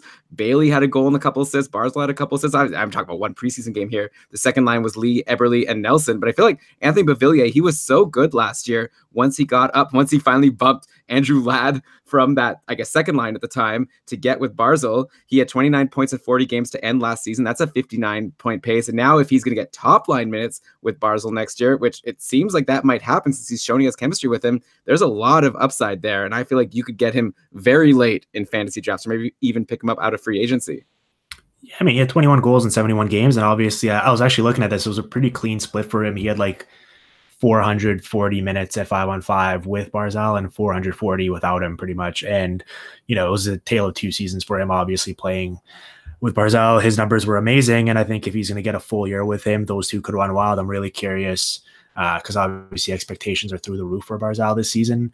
I'm very fascinated to see, you know, there's going to be more opportunity for him. I feel like they pretty much should be using him whenever they possibly can, unless he's tired. Without Tavares there, but at the same time now opposing defenses will really get the key in on him and his line and focus all their defensive efforts and game planning on him. And I wonder if that's going to decrease his efficiency a little bit. But ultimately, I mean, I think the talent's going to win out and the opportunity will as well. And he's going to be perfectly fine. Like I wouldn't shy away from him at all in drafts. Neither would I. I'm believing that Barzal can keep doing what he's doing, even though he is the guy in Long Island now. And Beauvillier, it's the same. I have the same story as you, right? It was a tale of 2 seasons, like you said. Either he was great while playing with Barzal or totally irrelevant when playing away from him.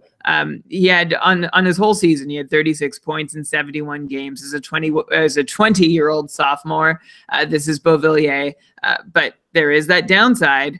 Well, those aren't impressive numbers, but they were impressive when he was with Barzal. And if you want to take a late flyer on him, great. Just remember that there's that downside that if he doesn't hold on the top line, he won't be so valuable. But if he does hold, that would be awful news for Anders Lee, who suddenly has not only lost his best friend centerman, who like they've been making such great plays together for so long, but he gets a loss in what's likely to be his ice time too by going down to the second line. Yeah, I mean, he will get to play with one of your favorite players, Brian Jordan Eberle. So that's so good. I'm sure Anders Lee. Well, I mean, if they go Beauvillier, Bailey, and Barzal on the top line, right, like we were doing on Saturday, who knows how it'll shake out. Either way, at least Anders Lee is going to be on that top power play, and I'm sure he's going to get a lot of goals there like he did last year. Yeah, and a couple names for people to keep in mind on the blue line, like Ryan Pulock was obviously very impressive, especially as the year got going last year, and they're going to rely on him, especially on the power play, and he'll generate a ton of shots, and I'm sure he's going to score a bunch of goals. So he's kind of an intriguing guy. And another name to keep in mind in deeper leagues, and we'll see if he makes the team, because for some reason they signed Lucas Spiza to a one-way deal today, which is absolutely insane and mind-boggling. But Devin Taves, who has had awesome numbers at lower levels and really thrived at the AHL, and he seems like another guy who, there's not a ton of talent on that blue line. So if they give him the opportunity, I feel like he could take that job and run with it. But we'll see what they decide to do, because ultimately, like, it's a Lou Lamoriello team and Barry Trotz is running it, and they might just go with a veterans, quote unquote, safe defenseman instead. That's just another one of those. I said this thing about there being an Islanders tax. Was it a couple weeks ago, Elon? Yeah. In any case, I was saying, just because I have no idea what the Islanders are doing, like why they're signing Komarov and Filppula and acquiring Matt Martin, that makes me a little concerned about investing in any of their players for fantasy reasons, just because I don't know what the plan is and I can't make sense of it. And now you can add signing Lucas Spiza to that list of things that sort of justify this perspective. Dimitri, before we go to the Rangers, really quick, who's going to get more games next year between Thomas Greiss and Robin Lehner?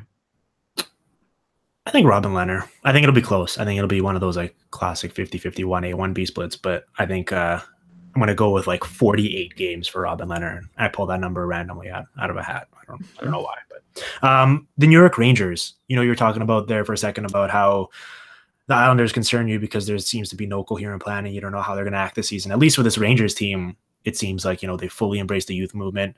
They've got this new coach and David Quinn coming from the collegiate level who will, in theory, utilize those guys and kind of work through the growing pains and not necessarily bench a guy like Pavel Buchnevich every time he makes a mistake. So, like, are we excited about this team as potentially having a bunch of room to have relevant fantasy hockey guys just because they're going to play their young skilled guys without necessarily worrying about whether it costs them NHL games? Like, I feel like the Rangers are so interesting because they could totally go into rebuild mode and, ship a bunch of guys at the trade deadline.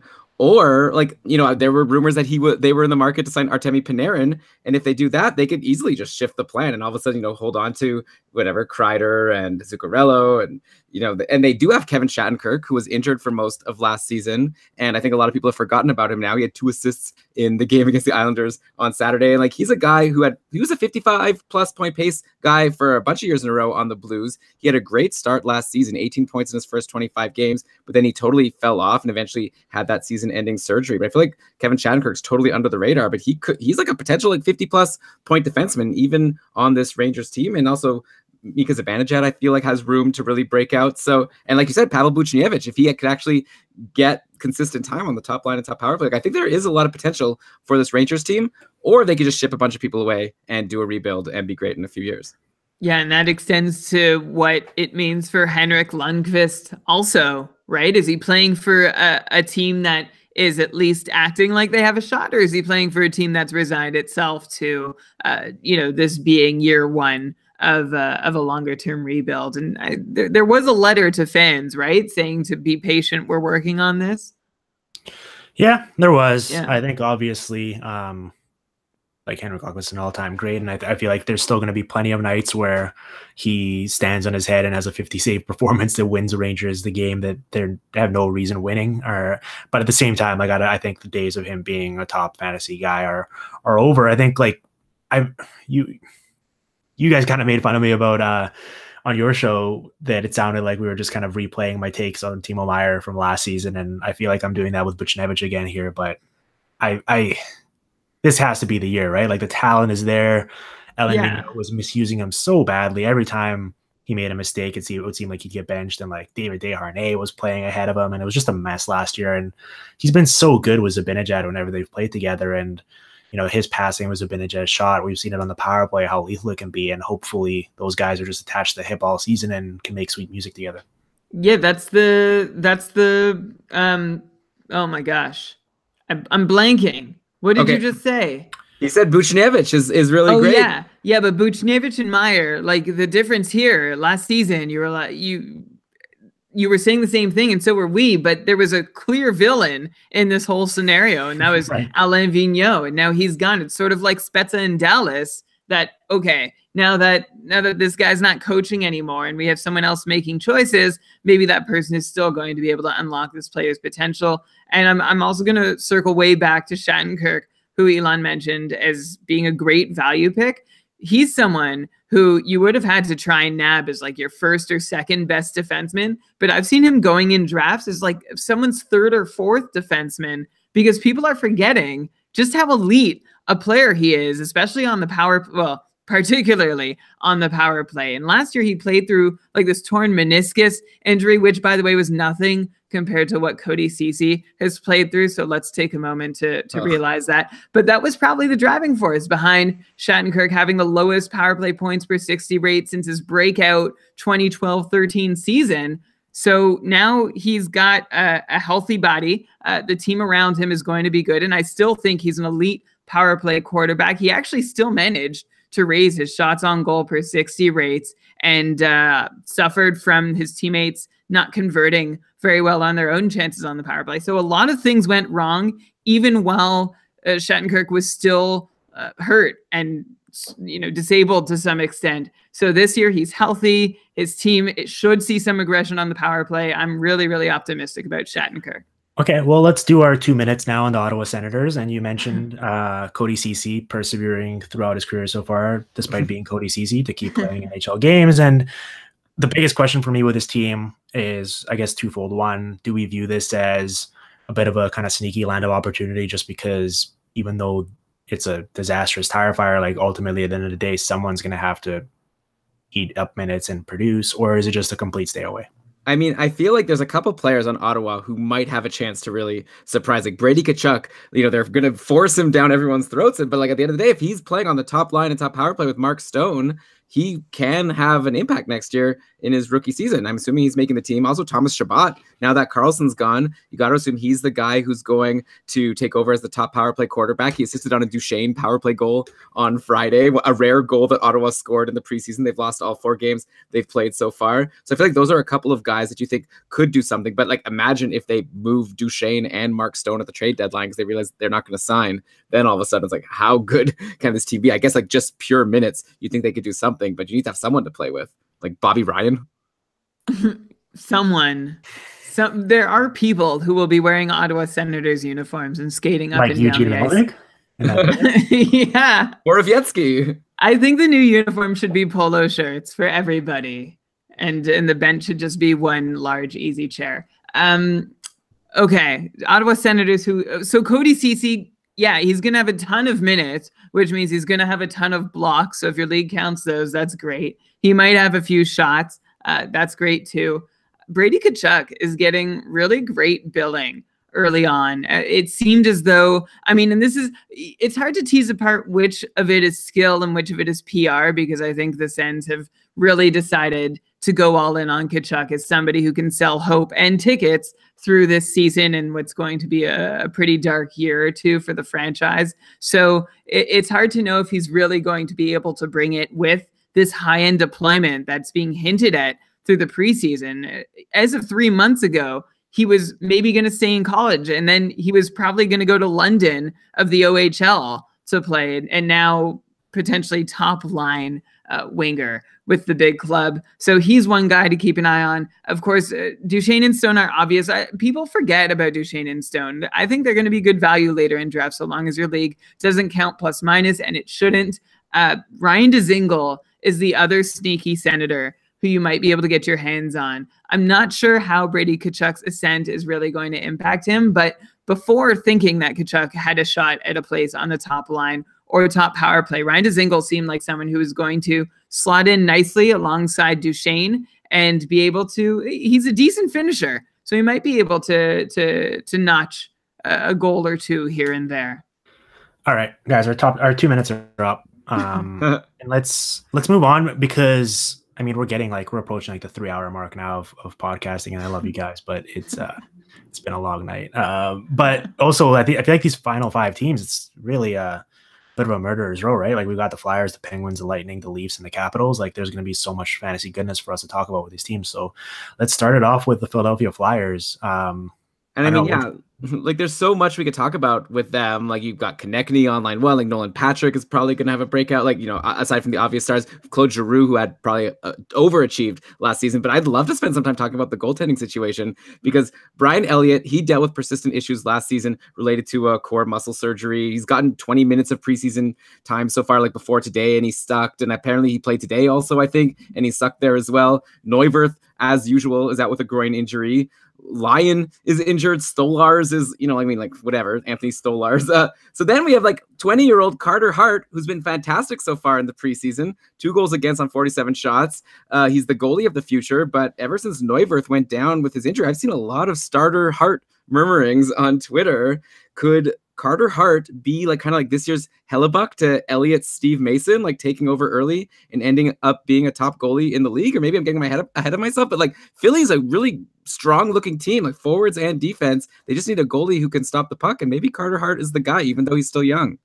Congratulations on summarizing 15 years or 20 or more of Philadelphia Flyers franchise history. I think Carter Hart probably is the best option they have right now, but just based on how we know how teams typically operate at the NHL level, it's they're going to be ultra conservative and probably just go with the proven commodities they have in Elliott and Neuwirth, even though they don't necessarily give them the best chance to win. So I feel like it's going to take a while for that to happen, but you're right. Just based on how he's produced up until this point in his young career, there's a lot to like about Carter Hart. And when he does get this job, I feel like he's going to be right there with those UC Saroses of the world as the next wave of goaltending at the NHL level. When he does get this job as a Columbus Blue Jacket, Am I right? Mm. He's only 20, Yeah. right? So anyone expecting him to step in and do something big, he hasn't played a pro season, right? Just a few months ago, he led the Everett Silvertips of the Western Hockey League to the league finals. So hoping for Hart to step in like someone like Hellebuck has. Hellebuck had some pro experience going into his breakout year. Does anybody want to guess who the only 20-year-old goalies to play at least 40 games in the salary cap era are? Murray? Nope. Why not? No. I should say regular season games. Yeah, go for it. I have no idea. Steve Mason with Columbus, 61 games, and Carey Price. But those were 10, and Price only played 40. That was 10 and 11 years ago, respectively. Though, so you're right, Dimitri. Like all these NHL clubs, ultra conservative. It seems unlikely that Carter Hart is going to be called upon. Brian Elliott, he just played his first full preseason game. Apparently, that was a big step for him after working through some injuries. He looks like he had just worked through some injuries.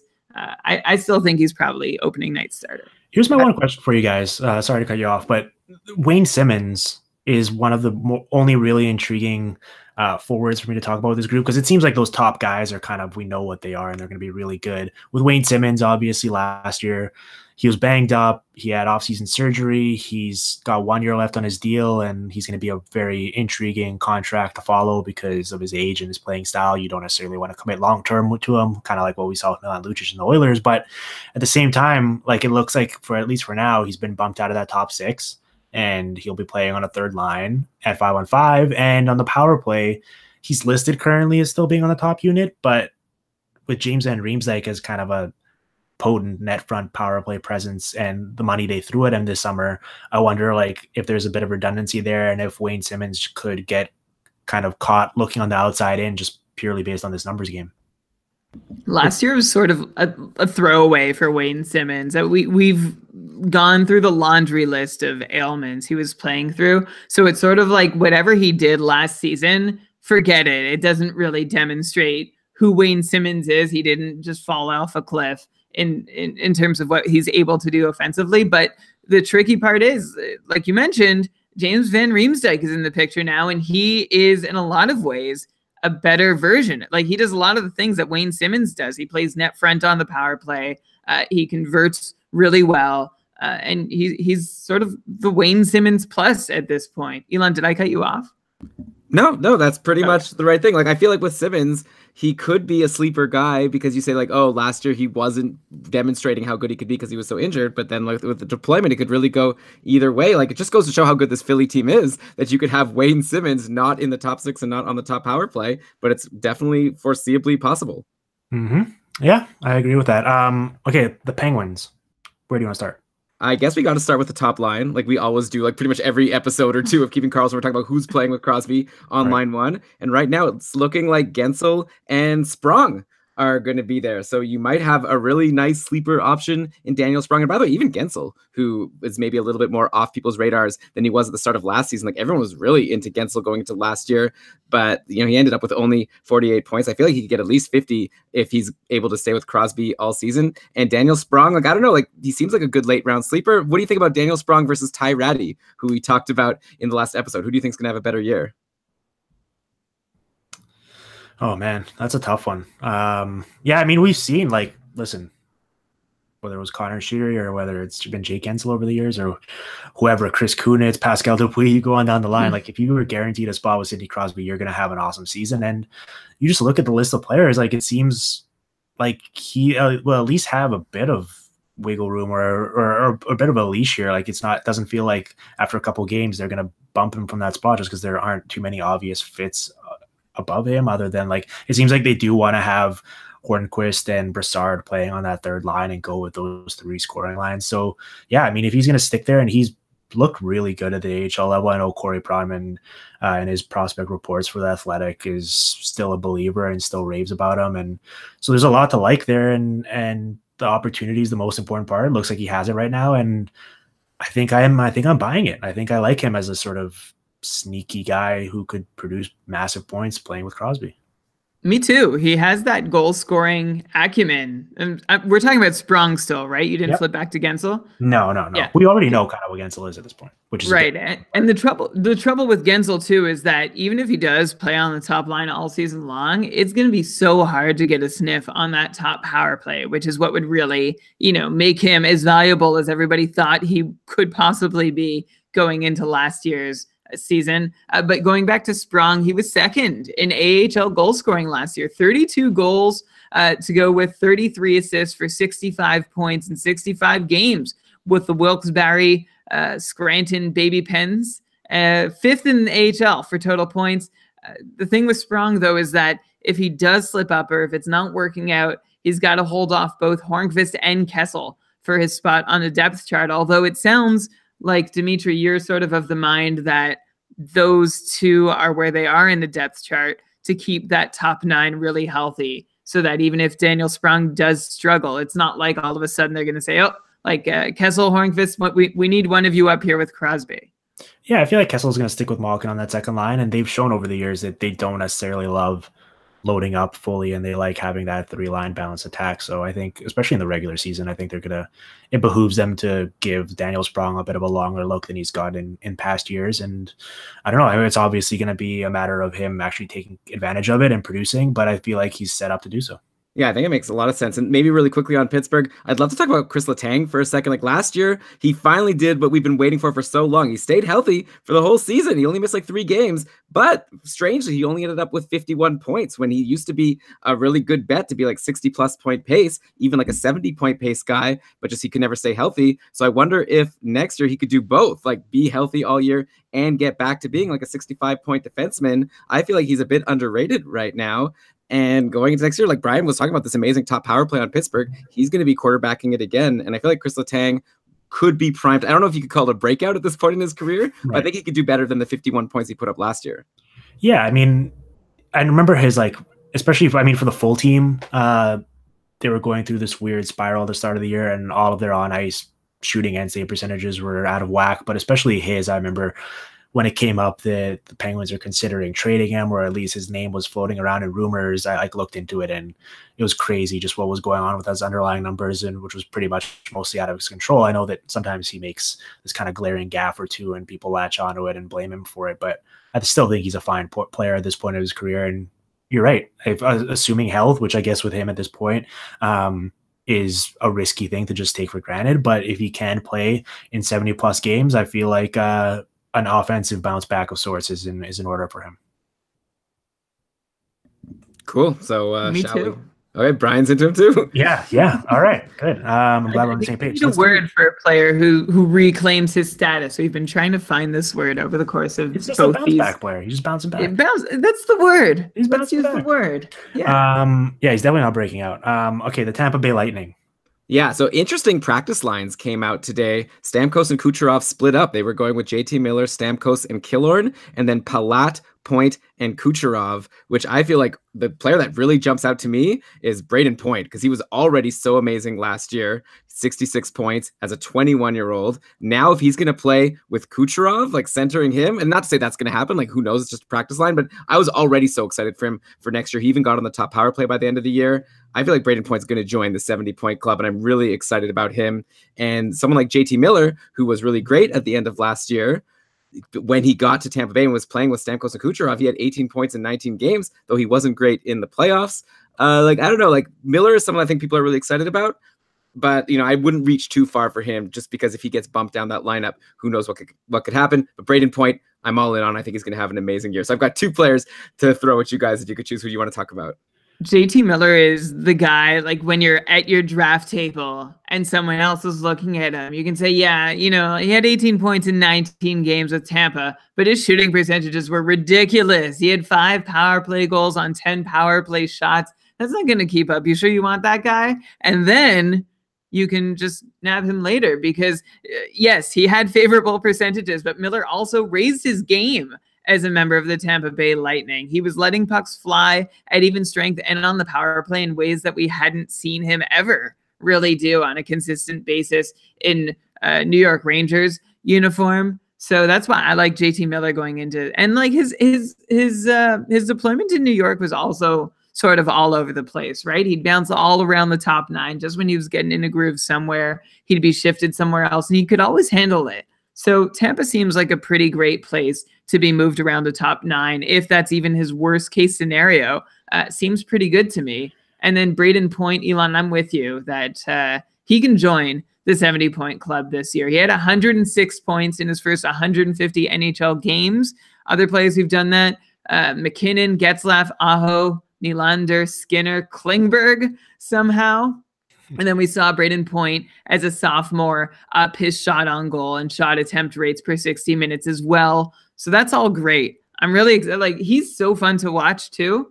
He just seems so talented. And if he can hold down that top power play spot, he is like going to be great value. I feel like you can draft him as a 70-point player, assuming he meets that projection. But around the time that everyone else is like messing with 55, 60-point guys, you can probably get him right around there. Yeah, you're right. I just wanted to echo or bounce back to what you were saying about JT Miller.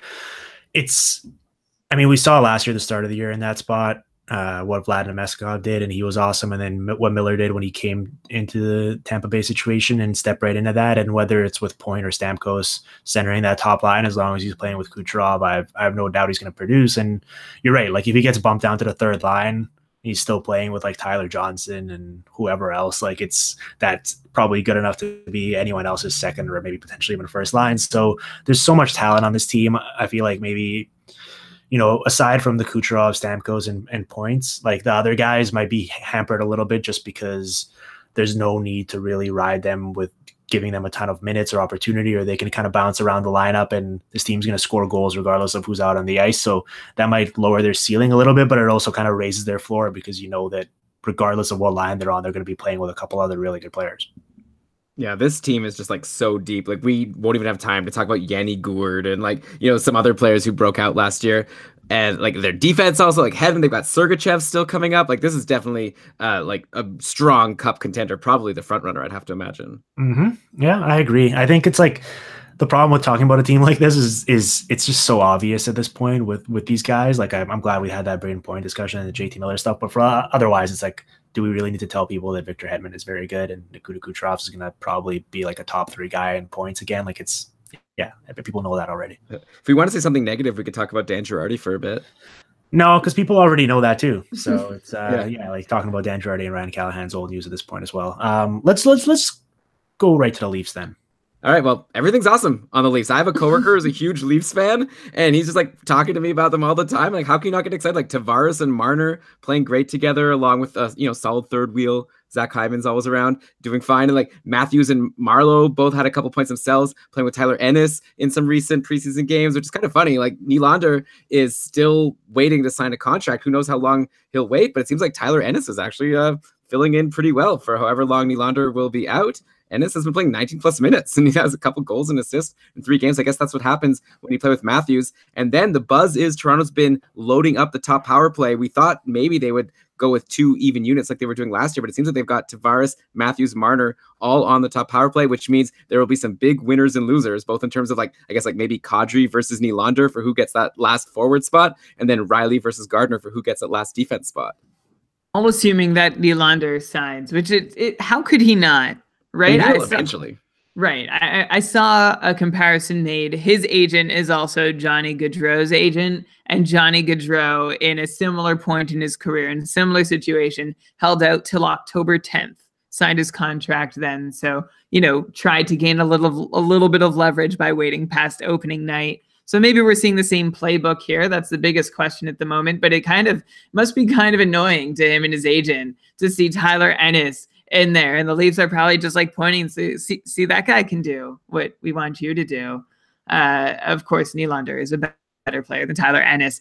This could be the first year in a long time. Like, the way I'm summarizing the whole Leafs fantasy value is this is the first time in a long time that it may be impossible for Leafs to be overvalued in fantasy draft by Leafs homers and Leafs fans playing fantasy, which means that if you are a Leafs homer who likes to grab Leafs on your fantasy team to cheer for, you may not have a choice. Usually you've just been able to reach for a guy a couple rounds early and cheer for him that way. But now you might just want to try to draft a really good team and get a whole bunch of assets that you can trade away in a lopsided lose trade for you to get your hometown players.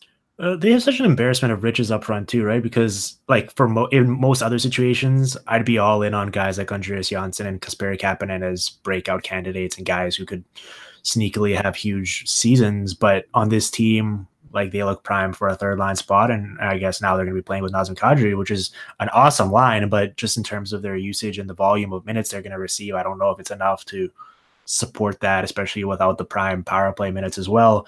I guess the one big question, and this is like really the big time rich person problems, but it's like, can Austin Matthews take that leap in year 3 to becoming one of those top handful of guys in fantasy? Because he's been tremendously effective, obviously, especially on a permanent basis in a 5-on-5, but because of the power play usage and because he hasn't been having to play a ton overall, he hasn't necessarily gotten the counting stats that some of these other guys were, whether it was Kucherov or McKinnon or McDavid that we were talking about for the number 2 overall spot in drafts. Can Matthews enter that and be firmly in that discussion and potentially even be the number 2 guy in fantasy this season? I don't know. Yeah. I don't know that he can be ahead of Laine, right? Like that's the mountain that he's got to climb to be able to be the number 2 guy, but he still is a young goal heavy guy, which makes him super attractive in especially keeper dynasty leagues, but also in 1-year leagues. I don't know that you can legitimately grab him second overall in a 1-year league, but it's not out of the question that it could be the case in the next 2 or 3 years. Yeah, there's McKinnon also, but I mean, obviously the upside for him now is like if they're going to load up that top power play and he gets to play with Tavares on the top power play. That was my one concern, is maybe he only gets 50% of the time not playing with John Tavares. But like if he's like, I don't know, I just feel like Matthews is so amazing. This team it's all just very exciting. I'm ready to drop the puck. I want to go to a bar and watch some games and high five people whenever the Leafs are scoring goals. Yeah, no, they're going to put up a bunch of goals, and having any guys on that team is you just kind of want to be in on the fun. Okay, let's wrap this up. Wow, we're at the 31st team on our list, the Washington Capitals. Yeah, it only took us 3 hours. Yeah. I'm glad that we did our podcast first, Dimitri. Ours has more energy, maybe. But I'm trying to keep it up here. I drank a Red Bull, and the Caps are a really fun team. So we could obviously just talk about how awesome Ovechkin is and how, whether or not we think he'll be able to do it again. But I think the one guy I want to kind of go on a bit of a downer note and talk about Nicklas Backstrom, who's lost his line 1 spot centering Ovechkin. Now it's Kuznetsov there. I wonder how far should we expect Backstrom to fall next season?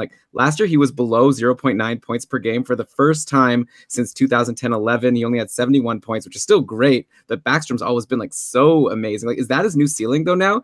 A 71-point guy if he's not playing with Ovechkin? If he's going to play with TJ Oshie and I don't know, Jacob Verana or Burakovsky, it's not the greatest of line mates. No, Backstrom, I think. Oh, you go ahead, Dimitri. No, you go for it, and then I'll jump in. Thanks. Yeah, Backstrom reminds me of, well, I mean, not at all Anthony Beauvillier, but there is a quantifiable difference for when Backstrom's playing with Ovechkin and when he isn't. And of course, you want him playing with Ovechkin more often than not. One way that I would hope Backstrom can compensate if he does lose time with Ovechkin is seeing his IPP rise again. And IPP is something we use constantly, but I guess I'll try and give a very quick explanation. Individual points percentage. So it illustrates on what percentage of goals scored while a player is on the ice, how many of those the player registers a point on. And it's generally, a player can establish themselves at a reasonably consistent number. And then shooting percentage, it can bounce around or spike or drop suddenly, and then you can expect it to regress back the next year. So Backstrom's IPP the 3 years before last was 82, 77, 78. And then in 2017-18, his IPP was a very not nice 69%.